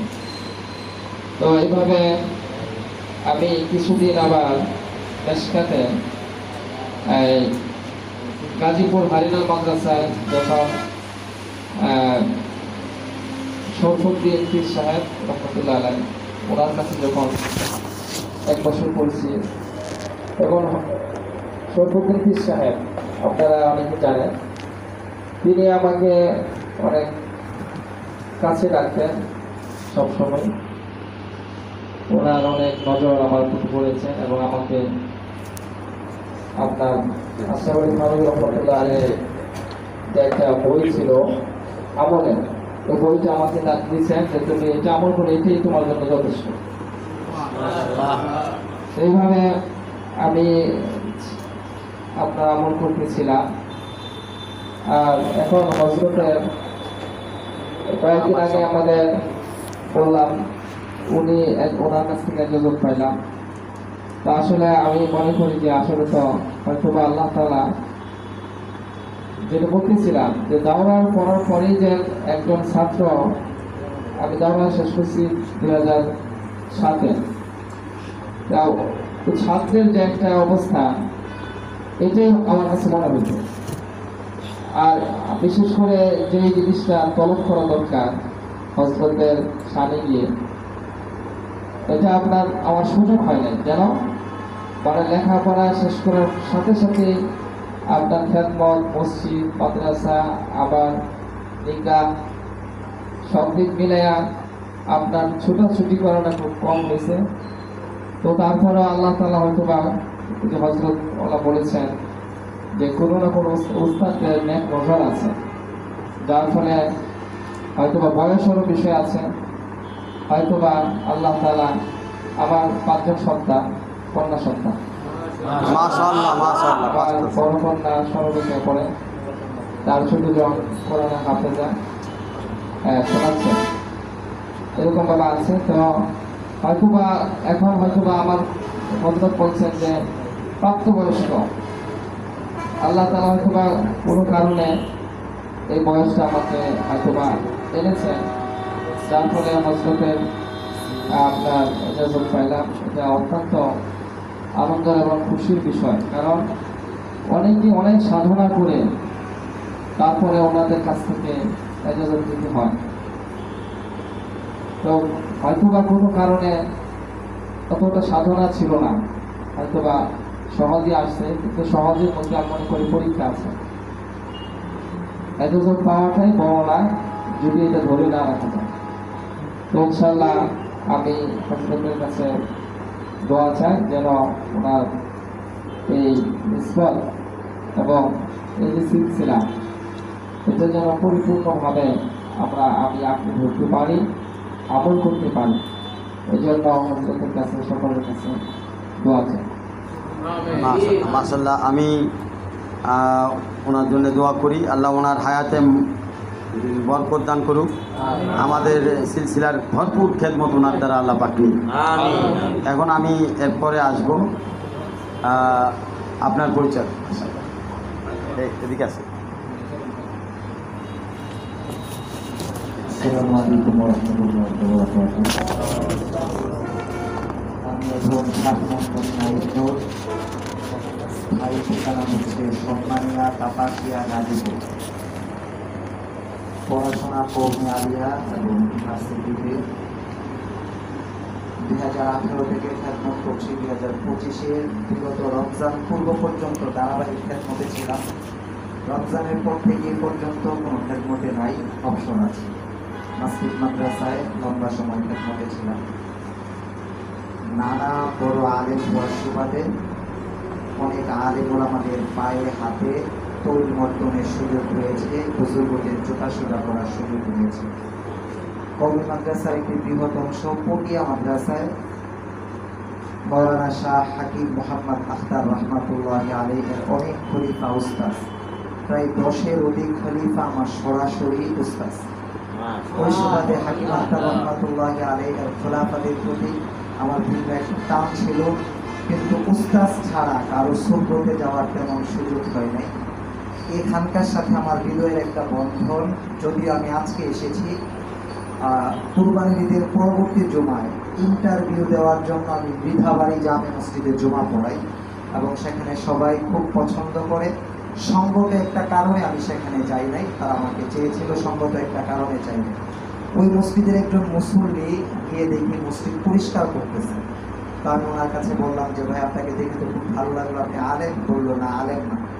পরে শায়েখের নাম বললো, আমি বললাম আপনার হোয়াটসঅ্যাপ নাম্বারটা দেন। আমি সচরাচর সিমে আমার পরিচিত ছাড়া অন্যান্যদের সাথে আমি তেমন কথা বলি না। বিগত হেফাজতের সময় 13 সালে আমার কয়েকটা মামলা ছিল, যার দরুন সিমগুলো ব্রেক করা, পরিচিত একান্ত বিশ্বস্ত মানুষ ছাড়া আমি সিমে কথা বলি না। উনি আমাকে বললেন যে আমার শায়েখ আমাকে সিম চালাই, হোয়াটসঅ্যাপ চালাইতে নিষেধ করছে, বড় মোবাইল চালাইতে নিষেধ করছে। আমি জিজ্ঞেস করলাম আপনার শায়েখ কে? পরে উনি বললেন কাউসার সাহেব। আমি বললাম অপরিচিত লাগতেছে। কয় না, প্রতি শুক্রবারে জয়নাবাজারের কাছাকাছি আসে, আপনার যদি সম্ভব হয় তাহলে আপনাকে একটু নিয়ে যাব। তো ওই সময় থেকে তামান্না কাউসার সাহেব কে মানে মনে মনে লালন করতাম যে লোকটা জানি কেমন।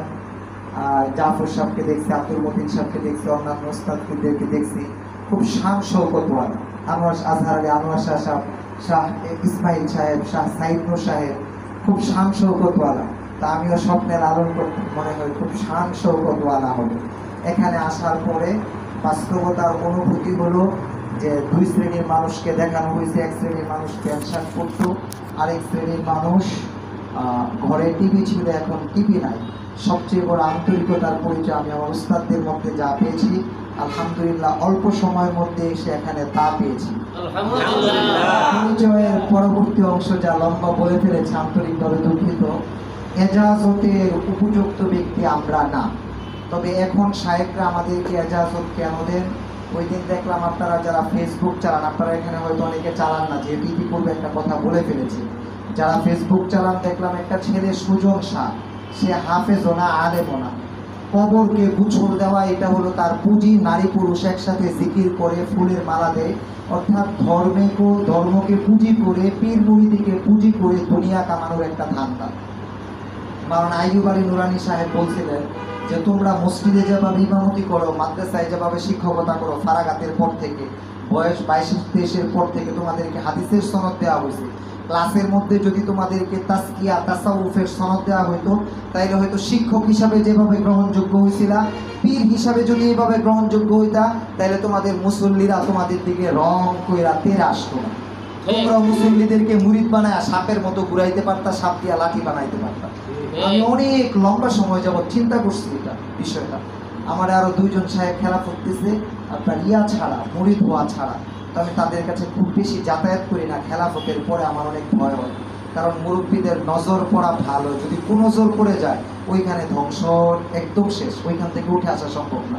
যার ধরুন খুব কম যায় এবং ফোনে মাঝে মধ্যে যোগাযোগ রাখি, দোয়া করার চেষ্টা করি, মাঝে মধ্যে হাদিয়া দেই হাদিয়া নেই, দুটোটাই করি, আসা যাওয়াটা আমার হয় না। তো আমি শায়েখের প্রতি আন্তরিকভাবে অনেক অভিভূত। আজকের এখানে পরিচয় করব, এই পরিচয়ের মধ্য দিয়ে আমাদেরকে যে সুযোগ করে দিলেন নিজের নামটা বলার জন্য, আমাদের দিকে তাকাইলেন, আপনাদের কাছে আমরা দোয়া চাই। আর বিশেষ করে আমি যে ব্যক্তিগতভাবে আলেম পরিচয় দিতে অনেক কষ্ট হয়। ওই যখন জনসাধারণকে দেখি আপনারা আগে প্যান্ট পরতেন, আপনারা সুন্দর পাঞ্জাবি পরেন, আমি ফুলের কাপড়টা পরে অনেক খুব স্টাইল করে চলি, বাস্তবতা যেটা খুব স্টাইল করে চলি, যার ধরুন বড় বড় বুজুর্গদের মজলিসে যাইতে আমার অনেক কষ্ট হয়। আজকে মাওলানা এমদাদুল্লাহ হুসাইনি সাহেব 3 দিন পূর্বে আমাকে হুজুরের কথা বলছে, বলার পরে আমার ওই মুরিদের কথা মনে হয়েছে। আমি বারবার আপনাদের দিকে তাকাইতেছি যে ওই ভাইকে পাই কিনা, যে উনি হোয়াটসঅ্যাপ মোবাইল চালান না, বড় মোবাইল চালান না কেন, ওনার শাহেখ কাউসার সাহেবের নিষেধ, উনি বড় মোবাইল চালাইতে পারবেন না। আল্লাহ রাব্বুল আলামিন আপনাদের সবাইকে শাহেখের নিসবতে হযরত ওয়ালা হাকিম আখতার রহমাতুল্লাহি আলাইহি, যার বইগুলো যদি আপনারা পড়েন তাহলে ওনার বইয়ের মধ্যে ওনার একটা প্রতিচ্ছবি আপনারা পাবেন। ওনার কিছু বই আমি পড়ছি, বইয়ের মধ্যে ওনার প্রতিচ্ছবি আপনারা পাবেন। আল্লাহ রাব্বুল আলামিন আমাদের যে আজকের পরিচয় করবো এটা যেন জান্নাত পর্যন্ত স্থায়ী করেন, এ দোয়া যে আমরা আসসালামু আলাইকুম। নাম কি ভাইজান? নাইম নূর। হযরত মাওলানা নাইম নূর সাহেব, আমি তাওয়াক্কুলান আলাল্লাহ, আল্লাহর উপর ভরসা করে ওনাকে আমার শায়েখ আরেফ বিল্লাহ হযরত মাওলানা শাহ হাকিম মোহাম্মদ আখতার সাহেব নব্বরুল মার্কাদাহু পক্ষ হতে, কারণ আমি তো এর যোগ্যতা আমিও রাখি না, ওনার পক্ষ হতে আমাকে যেহেতু হুকুম করা হয়েছে, তা আমি ওনার পক্ষ থেকে নিসবত এবং খেলাফত হযরতকে দান করতেছি। আল্লাহ ওনার হায়াতের মধ্যে বরকত দান করুন, আমলের মধ্যে বরকত দান করুন। আপনি নিসবত এবং ইজাজত পেয়ে আপনার অনুভূতিটা একটু শেয়ার করুন। আলহামদুলিল্লাহ, দায়িত্ব কাঁধে যখন আসে তখন এ দায়িত্ব নিজে কতটুকু পালন করতে পারি এটা বিশাল বড় একটা ভয় কাজ করে। আকাশের কাছে, জমিনের কাছে, পাহাড়ের কাছে কোরআনের আমানত দেওয়ার পরে তারা নিয়ে নেয়, মানুষ নিয়েছে, এজন্য মানুষ অনেক বড় দামি হয়েছে। হযরত ওয়ালা হাকিম আখতার রহমাতুল্লাহি আলাইহি এর নিসবত নেওয়া তথা ওনার জুতা টানার সুযোগ মনে হয় আমার হইতো না। যদি এখানে খেলাফত আসে, এই খেলাফতটা হয়তো ওই জুতা টানার ইচ্ছা শক্তির বড় একটা প্রাপ্তি বা প্রতিদান পুরস্কার হতে পারে। আর এই খেলাফতের উসিলায় আমার ভিতরে যে জানোয়ারের স্বভাব, পশুত্বের স্বভাব আছে, এলমের একটা গরম, ভালো বলতে পারি, গুছিয়ে কথা বলতে পারি, আল্লাহ নিয়ামত, এই একটা অহংকার মনের ভেতরে যে কাজ করে, দু চারটা বই পড়াইতে পারি, কিতাবাদি অধ্যয়ন করাইতে পারি, অধ্যাপনা করতে পারি, এই যে একটা অহংকার কাজ করে। অথবা দাওয়াতে তাবলীগের নিসবতে বসলে দেখা যায় কিছু মানুষ অগুছালো কথা বলে বা একই কথা বারবার বলে, তখন মনের ভেতরে একটা অহংকার কাজ করে। এই অহংকারগুলো হয়তো এই খেলাফতের উসিলায় যদি দূর হয়, আর আজকের মজলিসে যারা আছেন, আমি অধম যদি আপনাদের পিছনে লা আল্লাহু ইয়ারযুকনা সুলাহা, নিজে তো আসলে আল্লাহওয়ালা হইতে পারি নাই, আল্লাহওয়ালাদের মজলিসের পেছনে পেছনে ঘুরে যদি জান্নাতে চলে যেতে পারি, আসহাবে কাহাফের কুকুরের ন্যায় যদি মর্যাদাটা হয়ে যায়, তাইলে হয়তো আজকের এই খেলাফত উসিলা হিসাবে পরপারে মুক্তির জন্য আমার আপনার জন্য বড় একটা পুরস্কারের কারণ হতে পারে। এখানে লোক দেখানো, রিয়া, লৌকিকতার কিছুই না, এখানে আমানতের সাথে কথা বলা, এবং এখানে ফেরেশতারা আছে, একদম আরশে মুআল্লা পর্যন্ত মজলিস ফেরেশতারা ঘিরে রেখেছে, একাধিক উলামায়ে কেরাম এখানে আছে। আর বিশেষত আহলে দিল, যদি আহলে দিল ওয়ালাদের মজলিসে মিথ্যা কথা বলা হয়, লোক দেখানো বাণী উচ্চারণ করা হয়, তাহলে তারা বলে দিতে পারে, কারণ এই আহলে দিল ওয়ালাদের মধ্যে কাশফ জারি থাকে, আল্লাহর পক্ষ থেকে একটা শুভ বুদ্ধি তাদের হৃদয়ে উদয় হয়। তো আজকের যে খেলাফত, এই খেলাফতের আমানত যেন রক্ষা করতে পারি, বিশেষত নিজেকে যেন সংশোধন করতে পারি, এবং হযরত ওয়ালা হাকিম আখতার রহমাতুল্লাহি আলাইহি এর কলিজার যে ব্যথা আমাদের শায়খ মুর্শিদ মাওলানা কাউসার আহমদ আইয়ুবী হাফিজাহুল্লাহকে দিয়েছেন, উনি ওনার যে ব্যথা কোরআন সুন্নাহ ইজমা কিয়াসের আলোকে আপনাদের মাঝে, আমাদের মাঝে ছড়াচ্ছেন, ছড়িয়ে দিয়েছেন।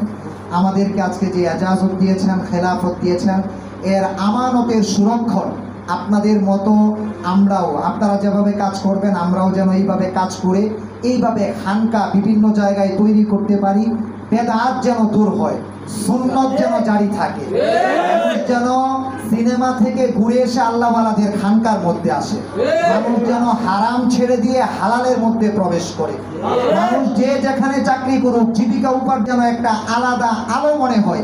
এই মেহনতটা আপনারাও করবেন, আমিও যেন করতে পারি, আপনাদের কাছে দোয়া চাই।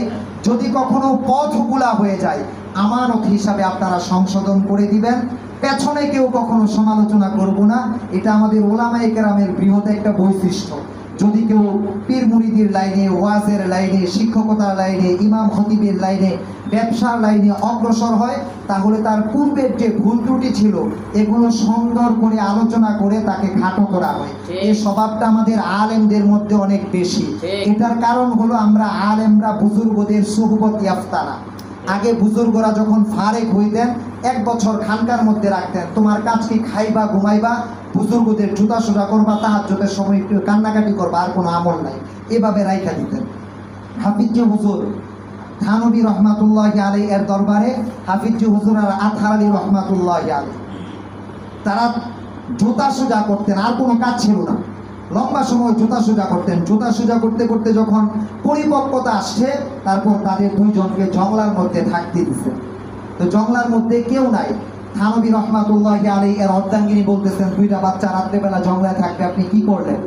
তখন থানবী রহমাতুল্লাহি আলাইহি বলতেছে, তাদের খাদ্যের জন্য, বিছানার জন্য, পাহারাদারির জন্য আমি লোকজন ব্যবস্থা করে রেখেছি। শায়েখকে তারা মানে কি মানে না, তাদের ভিতরে মানার মাত্রা তৈরি হয়েছে কিনা, এই জন্য বলছি রাতের বেলায় জংলার মধ্যে একা একা থাকার জন্য। তা আমরা এখানে যারা আসছি নিয়মিত যেন আমাদের সুহবত ইয়াফতা হয়। আমরা যারা আলেমরা আসছি, আমি আমার নিজেকে এবং আমরা যে 4 জন আজকে আসছি, আমরা সবাইকে বলতেছি যেন নিয়মিত অন্তত ইস্তাহি মজলিসগুলোতে পাড়ার পক্ষে মিস না হয়। যদি কখনো মিস হয়ে যায়, অনুপস্থিত থাকতে হয়, শায়েখের পক্ষ থেকে যেন অনুমতি থাকে, ছুটি নেওয়া হয়। আর আপনারা যারা বিভিন্ন জায়গায় চাকরি করেন, বিভিন্ন পেশার মানুষ, বিশেষ করে আপনাদেরকে দেখে আমার মন প্রফুল্ল হয়েছে। আমি অভিভূত হয়েছি যে সত্যি আপনারা আপনাদের ঘর থেকে টিভি সরাইতে পারছেন।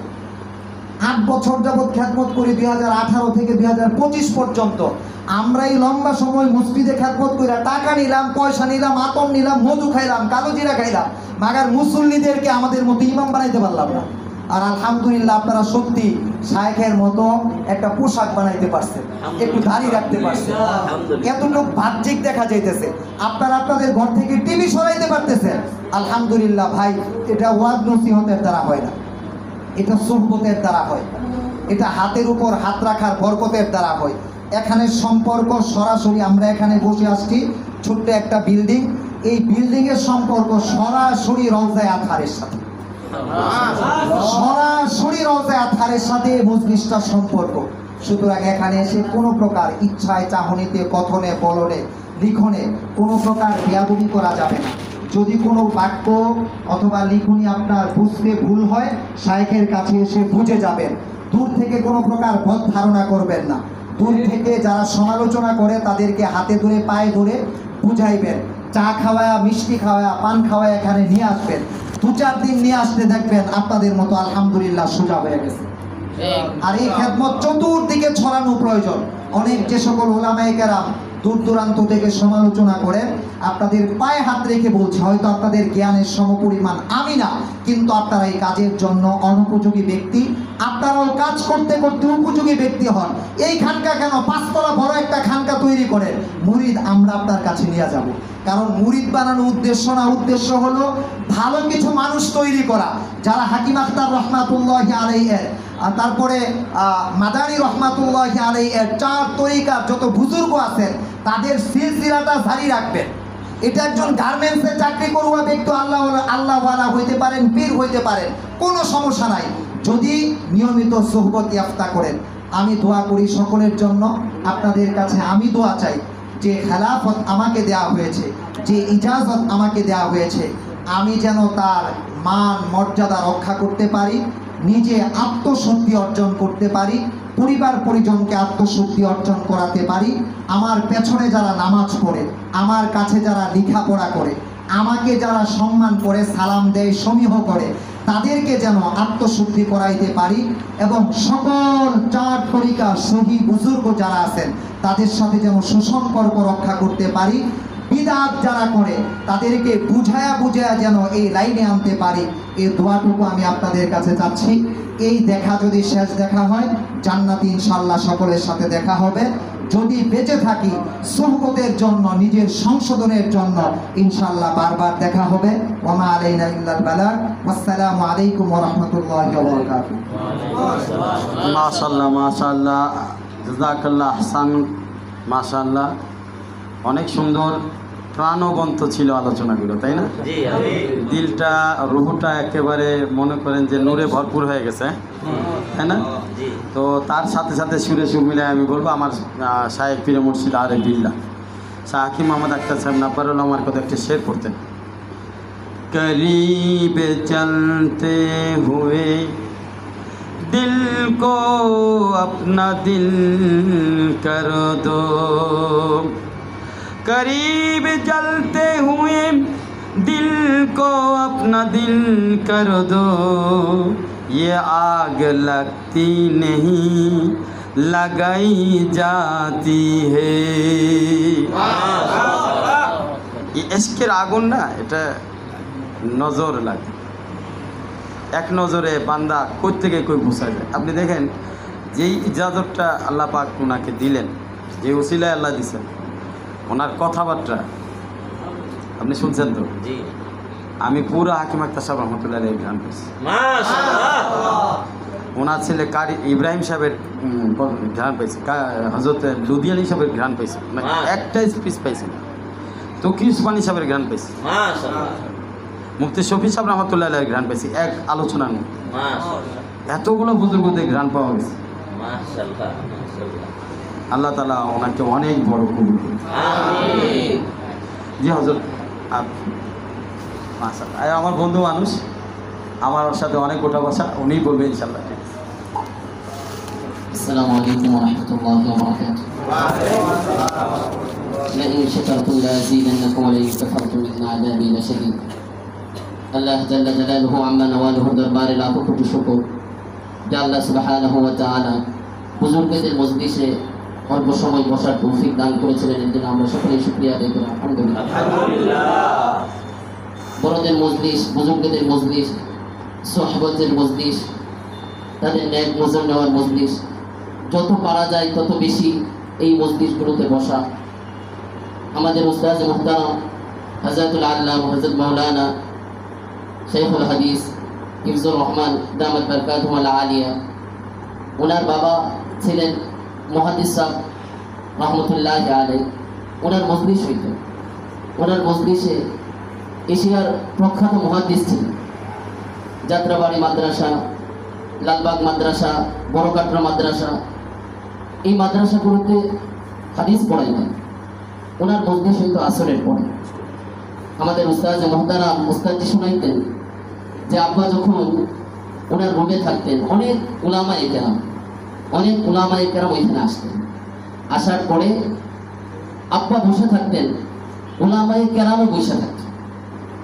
আসর থেকে মাগরিব হইতো, বাবা কোনো কথা বলতেন না, শুধু বসে থাকতেন। আর উলামায়ে কেরাম পুরা রুমের ভিতরে বসে থাকতেন, কোনো কথা চলতো না, শুধুমাত্র সহবত, শুধুমাত্র বসা হইতো।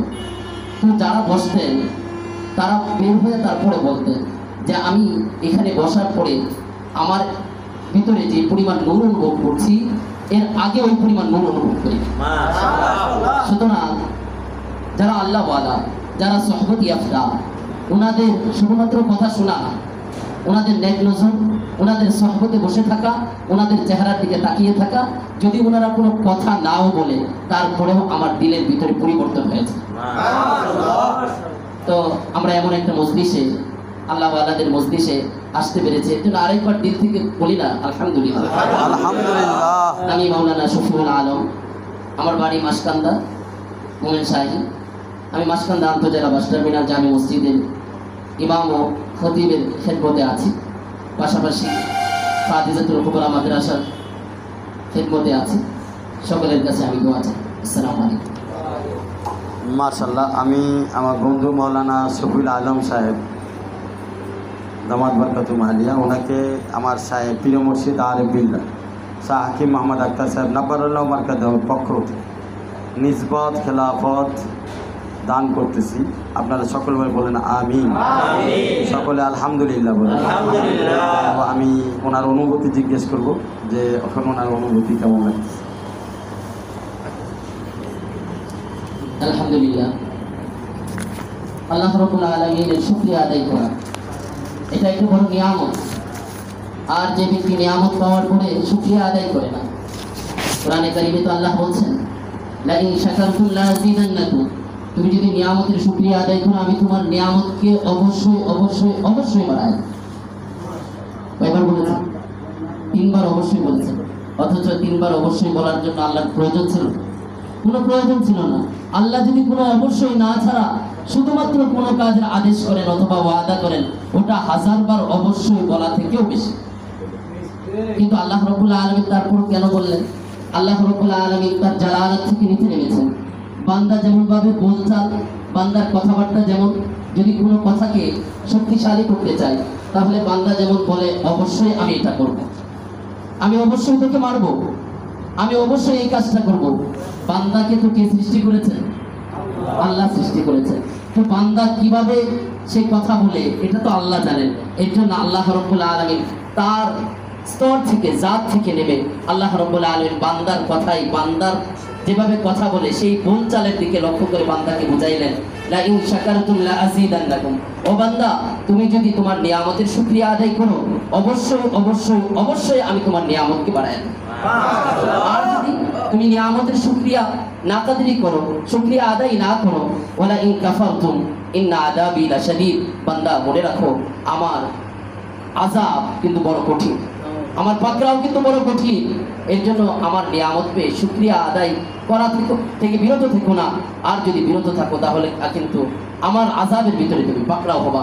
এর জন্য আমি সর্বপ্রথম আল্লাহ রাব্বুল ইজ্জতের দরবারে বারবার শুকরিয়া আদায় করতেছি। আমার মতো নালায়েক, হ্যাঁ আমি উপযুক্ত ছিলাম না, তারপরও এই দায়িত্ব দেওয়া হয়েছে। আমি মনে করি শুধুমাত্র খেলাফত 1 জায়গায় 2 জায়গায় 3 জায়গায় 1000 জায়গায় খেলাফত পাওয়াটাই বড় কিছু না। বড় কিছু হচ্ছে ইসলাহ, আত্মশুদ্ধি, এটাই হচ্ছে বড় কিছু। আমার জীবনে কোনো খেলাফত পেলাম না, কিন্তু যদি আমার আত্মশুদ্ধি হয়ে যায়, আমার কল যদি পরিষ্কার হয়ে যায়, আমার সম্পর্ক যদি মাওলার সাথে হয়ে যায়, আমার খেলাফতের কোনো প্রয়োজন নেই। আবার আমি হাজারো খেলাফত পেলাম, কিন্তু আমার কল্প পরিষ্কার হলো না, আমার অন্তর পরিষ্কার হলো না, তাহলে সেই হাজারো খেলাফত আমার কোনো কাজে আসে না। ও মেরে ভাই, ও মেরে দোস্ত আজিজ, কোরআনে কারীমের ভিতরে হাদিসে পাকের মধ্যে রাসূল আকরাম সাল্লাল্লাহু আলাইহি ওয়াসাল্লাম বলেন, আলা ইন্না ফিল জাসাদি লামুসগা ইদা সালাহাত সালাহাল জাসাদু কুল্লু ওয়া ইদা ফাসাদাত ফাসাদাল জাসাদু কুল্লু আলা ওয়া হিয়াল কলব। আল্লাহ রাব্বুল আলামিন রাসূল আকরাম সাল্লাল্লাহু আলাইহি ওয়াসাল্লাম তার উম্মতদেরকে বলছেন, আলা, সাবধান, ইন্না ফিল জাসাদি লামুসগা, তোমাদের অন্তরের ভিতরে একটা গোশতের টুকরা আছে। কি আছে ভাই? গোশতের টুকরা আছে। আলা ইন্না ফিল জাসাদি লামুসগা ইদা সালাহাত সালাহাল জাসাদু কুল্লু, যদি ওই গোশতের টুকরাটা ঠিক হয়ে যায় তোমার পুরো বডি ঠিক হয়ে যাবে। হাতের ধরা ঠিক হয়ে যাবে, চোখের চাহনি ঠিক হয়ে যাবে, কানের শ্রবণ ঠিক হয়ে যাবে, দিমাগের চিন্তা ভাবনা ঠিক হয়ে যাবে, পায়ের চলা ঠিক হয়ে যাবে, এক কথায় পুরো বডি ঠিক হয়ে যাবে। ওয়াইদা ফাসাদাত ফাসাদাল জাসাদু কুল্লু, আর যদি সেই অন্তরের ভিতরে যে একটা গোশতের টুকরা আছে সেই টুকরাটা যদি তোমার নষ্ট হয়ে যায় তাহলে তোমার হাতের ধরা নষ্ট হয়ে যাবে, তোমার চোখের চাহনি নষ্ট হবে, তোমার পায়ের চলা নষ্ট হবে, তোমার দিমাগের চিন্তা ভাবনা নষ্ট হবে, তোমার কান দ্বারা শ্রবণ নষ্ট হবে। ভালো কোনো জিনিস তুমি কি করবা না, শুনবা না, খারাপ জিনিস শুনতে থাকবা। ভালো কোনো জিনিসের দিকে তাকাবা না, খারাপ জিনিসের দিকে তাকাবা। ভালো কোনো জিনিসের দিকে তোমার পা চলবে না, খারাপ জিনিসের দিকে পা চলবে। ভালো কোনো জিনিস তুমি তোমার দিমাগ দ্বারা চিন্তা ভাবনা করবা না, খারাপ জিনিস চিন্তা ভাবনা হবে।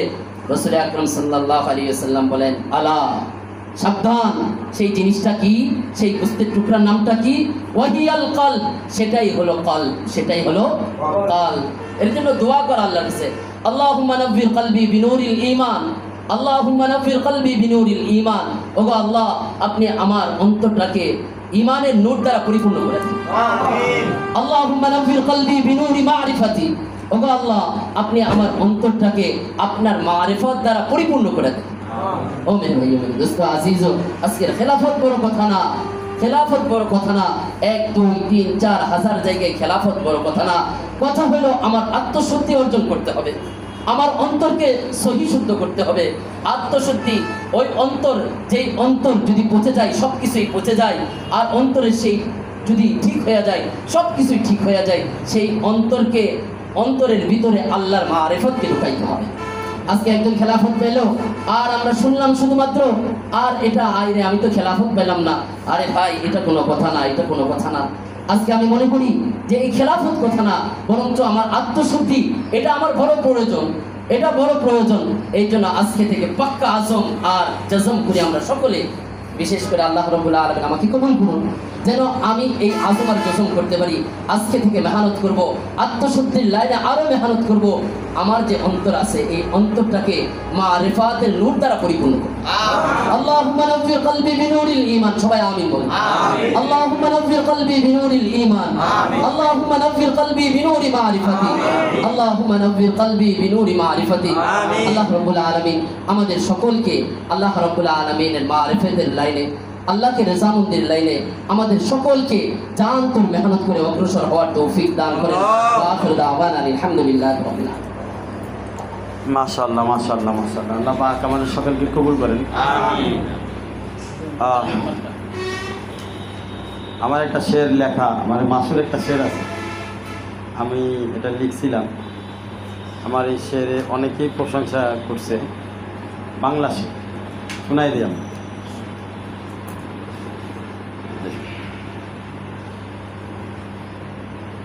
কি জানি, এশকে মাখা আতরের মতো সুবাস ছড়ায় ছন্দ আমার। বলেন সবাই, এশকে মাখা আতরের মতো সুবাস ছড়ায় ছন্দ আমার। আর কত বিরহ বেদনায় ভোগাইলে হেরব তুমি হবে গো আমার। মাশাআল্লাহ, হাজারো শেরের একটা শের, বাস বাস এটুকুই বুঝতে পারলে অনেক কিছু। বিরহ বেদনা मोहब्बत, আমার হযরত আল্লাহ করাচি একটা বলতেন, मोहब्बत तो यारा वही चीज ये भी क्या कम है जो तेरा तड़प जो मिली। তোমার জন্য যে ছটফট করি এটাও অনেক কম না।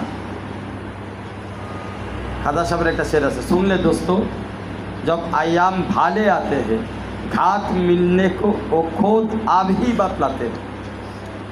যখন আল্লাহ কাউকে চায় তখনই আল্লাহওয়ালাদের নজর পড়ে ভাই। মাশাআল্লাহ, আপনারা যারা আসছেন আপনারা আসতে পারেন নাই, আপনাদেরকে আল্লাহ চাইছে আসতে। এবার আরেকটা শের হযরতওয়ালা করেছি, এগুলো সব হযরতওয়ালা ডাইরেক্ট শের, আমি ডাইরেক্ট রাবি, ডাইরেক্ট মুখস্থ করছি হযরতের কাছ থেকে জবানি। प्यासों को तलब करना, प्यासों को पानी पे है मुसल्ला, पानी पे है पानी भी अपने प्यासों को तलब कर रहा है। पानी भी अपने प्यासों को तलब कर रहा है। আপনার পিপাসা এই কারণে লাগে নাই যে আপনি পিপাসত না, বলকে আল্লাহ পাক আপনাকে চেয়েছেন বিদায় আপনি পিপাসত। এখন পিপাসার তো যিনি তো কলের কাছে যাবেনি পিপাসা মেটানোর জন্য, তাই না? তো কোনো কিছুই এখানে আপনারা শুনেছি, আপনারাও জানেন যে রুহানি জগতে যার যার সাথে সাক্ষাৎ হয়েছে, যেভাবে হয়েছে তাকসিম আগাস, যেটা যেভাবে হয়েছে সেটাই হচ্ছে না। এখানে আমি আপনাদের খেলাফত এবং নিসবত দিয়েছি, এখানে আমার কোনো কারামত আছে কি? ঠিক না? আমার এখানে অহংকার করার কিছুই নেই, আমি তো জাস্ট আমানত পৌঁছায়। হুকুম তো উপর থেকে গেছে, হুকুম তো উপর থেকে গেছে, হাকিমে হুকুম দিছে। তো এখন বিষয়টা হলো, আমি একটা রাজ বলি, আমি রাইবেন মার্কেটে যখন পড়তাম তখন আমি দেখতাম যে আল্লাহ বুজুর্গদের পিছনে এত লোকজন ঘুরে খেলতাম। কারণ পরে খুঁজে দেখছি যে এটা যখন এই প্রশ্নের অ্যান্সার পাইছি, সে সবাই কোনো না কোনোভাবে কোনো না কোনো আল্লাহওয়ালাদের সাথে সম্পর্ক করেই আছে। মানে হাজি আব্দুল ওয়াহাব সাহেব এমনি আব্দুল ওয়াহাব সাহেব হয়ে যান, আব্দুর রহিম রায়পুরি রহমতুল্লাহ আলী, ওনাদের অনেককে মালফুজা তো আমরা জানি, ওনাদের ছাত্র আমি, এবং মাওলানা আহমদুল্লাহ হোসেন, এই দুজনের সোহবত, দুজনের নেক নজর গেছে। নেক নজরের কারণেই আজকে আল্লাহ তাআলা তাকে আল্লাহ পাক তাবলীগের একটা মহা দায়িত্ব দিয়ে তাকে এবং আমি শুক্রিয়া আদায় করি, আমি ওনারও 6 মাস খেদমত করার সুযোগ পেয়েছি, স্বয়ং সরাসরি খেদমত করছি। তো এমনিভাবে আপনি যদি দেখেন, এই যে আমাদেরকে মৌলানা ইহসান সাহেব রহমতুল্লাহ আলাইহি, এই দামাত ভট্টা তুমালিয়া, উনি আসতেন যে, তো ওনার শায়েখ হচ্ছে শাইখুল হাদিস শেখ জাকারিয়া রহমান সরাসরি সাহেব। এবং ওনার একটা আশ্চর্য ঘটনা বলি, উনি ওই রাত্রেবেলায় তালিম করতেছিলেন, ওই সময় ওনার নাতি মারা গেছে, আমরা ওই সময় ছিলাম, ওনার নাতি নিয়ে যাচ্ছে কবরের কাছে। তো উনি ঠিক শান্তভাবে ওনার দায়িত্ব পালন করছে, বিচলিত না, ঠিক সুন্দরভাবে তালিম শেষ করছে। তালিম শেষ করার পরে উনি আসার পরে দাফন কার্য শেষ হয়েছে, শেষ হওয়ার পর উনি একটা দোয়া করছে আল্লাহ কাছে। এই দোয়াটা আপনাদের শুনুন, আমি স্বয়ং এই দোয়া ওনার দোয়ার মধ্যে ছিলাম এবং আমি ওনার দোয়াটা খুব খেয়াল করে শুনছি। উনি বলছে, দেখেন আল্লাহ আপনি আমানত দিয়েছিলেন, আপনার আমানত আপনি নিয়ে গেছেন, আপনার উপরে আমরা অসন্তুষ্ট না, সন্তুষ্ট, কিন্তু কিছুদিন আমানত রাখছেন, এই জন্য একটু মহব্বত তৈরি হয়েছে, আর মহব্বতের কারণে ব্যথা তৈরি হয়েছে, আর ব্যথার কারণে বুকে খুব খারাপ লাগতেছে। আল্লাহ এই যে কষ্ট আমি পাইলাম, ব্যথা পাইলাম, এই ব্যথাকে ওসিলা করে পুরা দুনিয়ার সমস্ত উম্মতকে হেদায়েত দান করুন।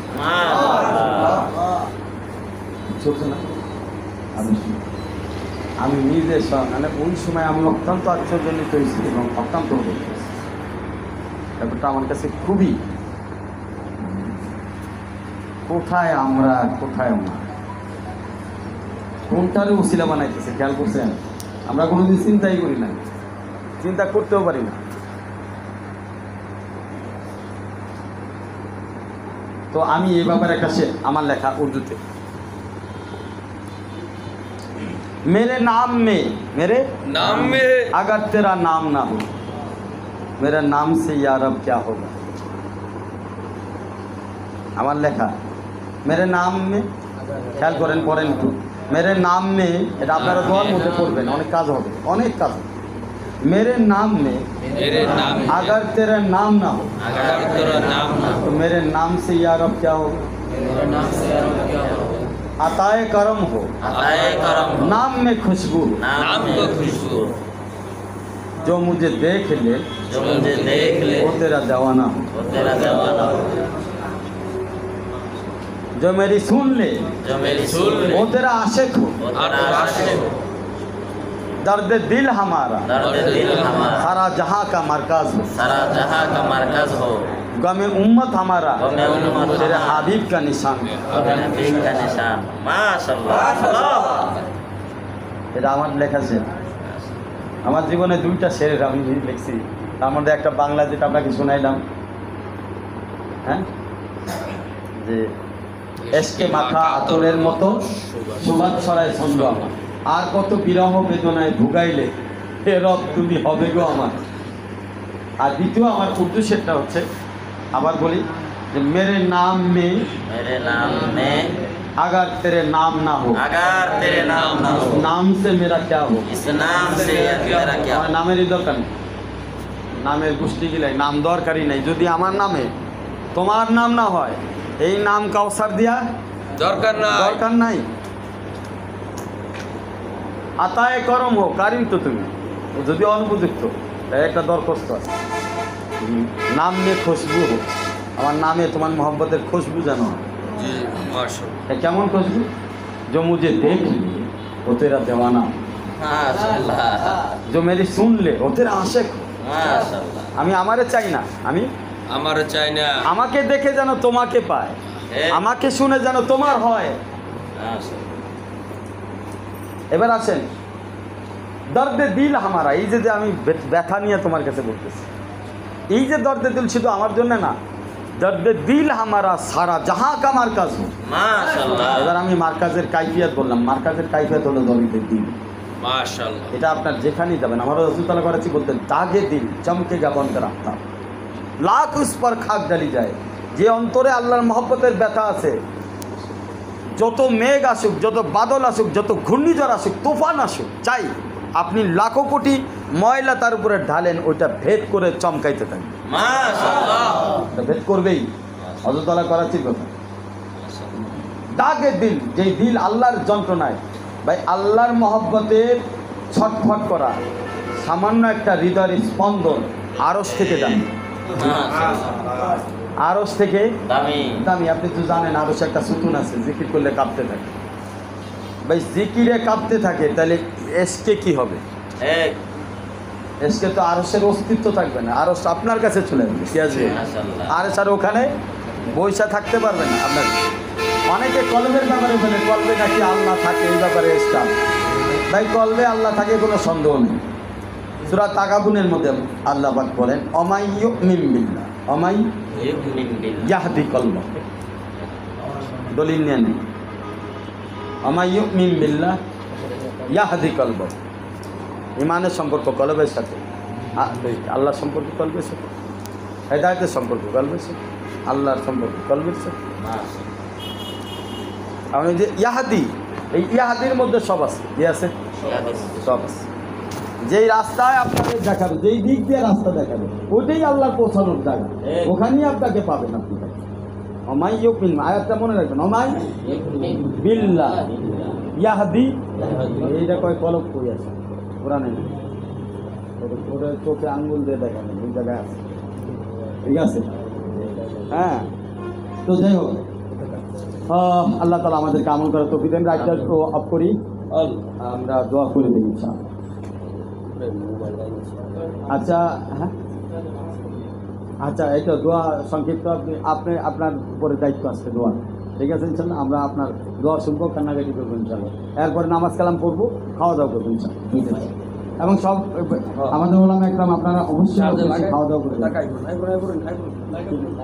লাইটটা অফ করুন। হযরত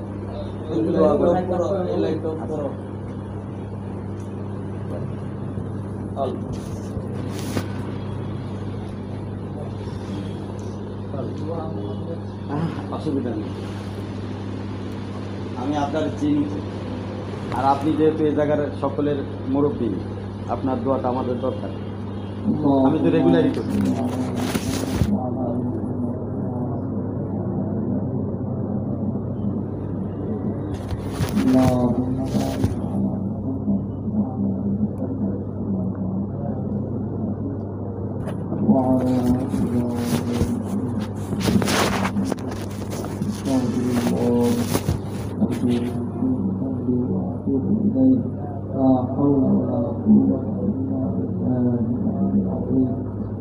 اللهم أنت السلام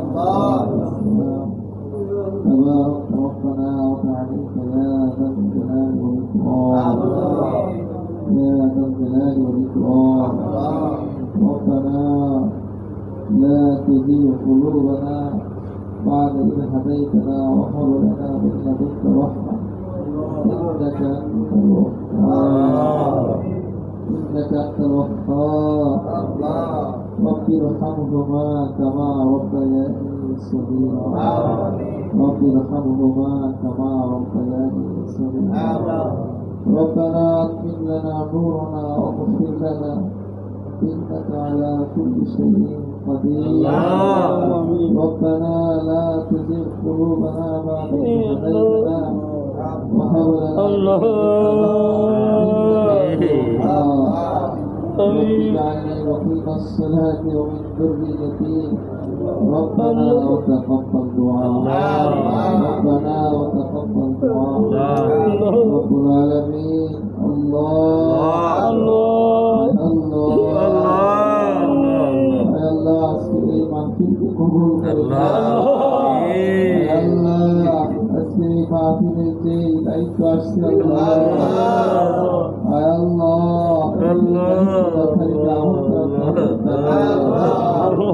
আল্লাহ এখান থেকে বরকত দান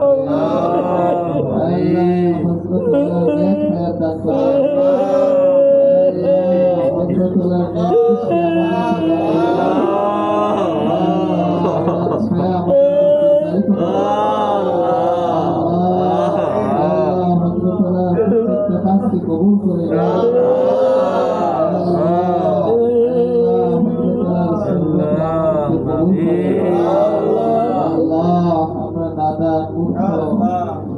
আল্লাহ আমার কিছু কথা নাই আল্লাহ দায়িত্ব আসতেছে আল্লাহ আপনি রহম করেন, ফজলে করম করেন, উলামায়ে কেরামদের কবুল করেন। আল্লাহ আল্লাহ হযরত ওলা সুহবত পরিপূর্ণ আমাদের দান করেন। এই খানকাতে যত সদস্য আছে, যত পরিধান আছে, আল্লাহ সকলকে ফায়জ ও বরকত দান করেন। আল্লাহ সকলের হাজাত পুরা করেন। আল্লাহ আপনার কাছে তো কোনো কমতি নাই। আল্লাহ সকল হাওয়ায়েজ পুরা করেন। সকল বালা মুসিবত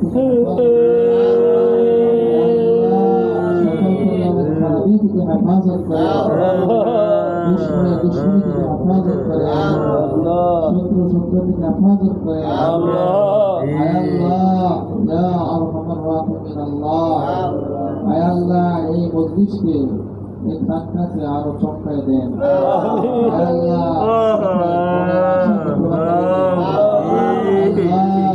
আল্লাহ এই শুকরিয়ার জন্য আমরা কাজ করতে পারি। আল্লাহ কিন্তু হায়াত দিচ্ছেন আল্লাহ, হায়াত চলে গেছে আল্লাহ, আর কতদিন হায়াত বাকি আছে জানা নাই। আল্লাহ ইয়া আরহামার রাহিমিন আল্লাহ বাকি হায়াতে জিন্দেগি কবুল করে। আল্লাহ আল্লাহ আল্লাহ দুনিয়ার মুখ ত্যাগ করার তৌফিক দান করেন। আল্লাহ ইয়া আরহামার রাহিমিন আল্লাহ, আল্লাহ হযরতের কাছে আজকে যারা আমরা আল্লাহ নতুন আল্লাহ বায়াত খোলা, আল্লাহ আমাদের আল্লাহ এই আল্লাহ যত ফাজাইল বারাকাত আছে আল্লাহ আমরা অযোগ্য আল্লাহ, আল্লাহ আপনি আমাদের যোগ্যতা দিয়ে দেন। আল্লাহ আল্লাহ হযরতের বদনামি না হয়, তরিকার বদনামি না হয়। আল্লাহ এই তরিকাকে গ্রহণ করেন। আল্লাহ আমাদের এই পাঁচজনকে কবুল করেন। আল্লাহ কবুল করেন। আমাদের দোয়া দরখাস্ত কবুল করেন। আল্লাহ যার হাতকে পছন্দ করেন তার হাতে রাখি নাই। আল্লাহ আমরা চাইতে পারি নাই, আল্লাহ বলতে পারি নাই। এখানে আপনার অলিদের সামনে আমি বলতে পারছি আল্লাহ আপনি দিয়া দেন। কমতি আছে দিয়া দেন।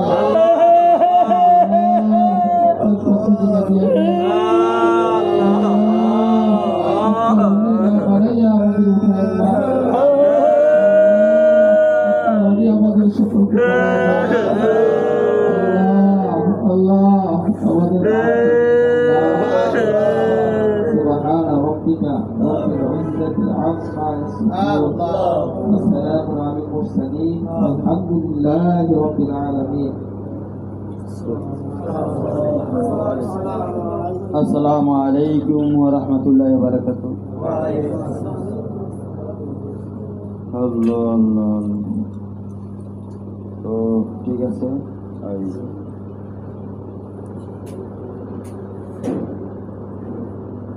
চোখগুলো আস্তে আস্তে খুলেন, কারণ এখানে চোখ খুললে দেখবেন যে চোখের মধ্যে এক প্রকার বাড়ি থাকে, এটা নূরের একটা প্রভাব আমার কাছে মনে হয়। এখানে ফেরেশতারা থাকে, ফেরেশতাদের নূরের একটা প্রভাব বাড়ি থাকে।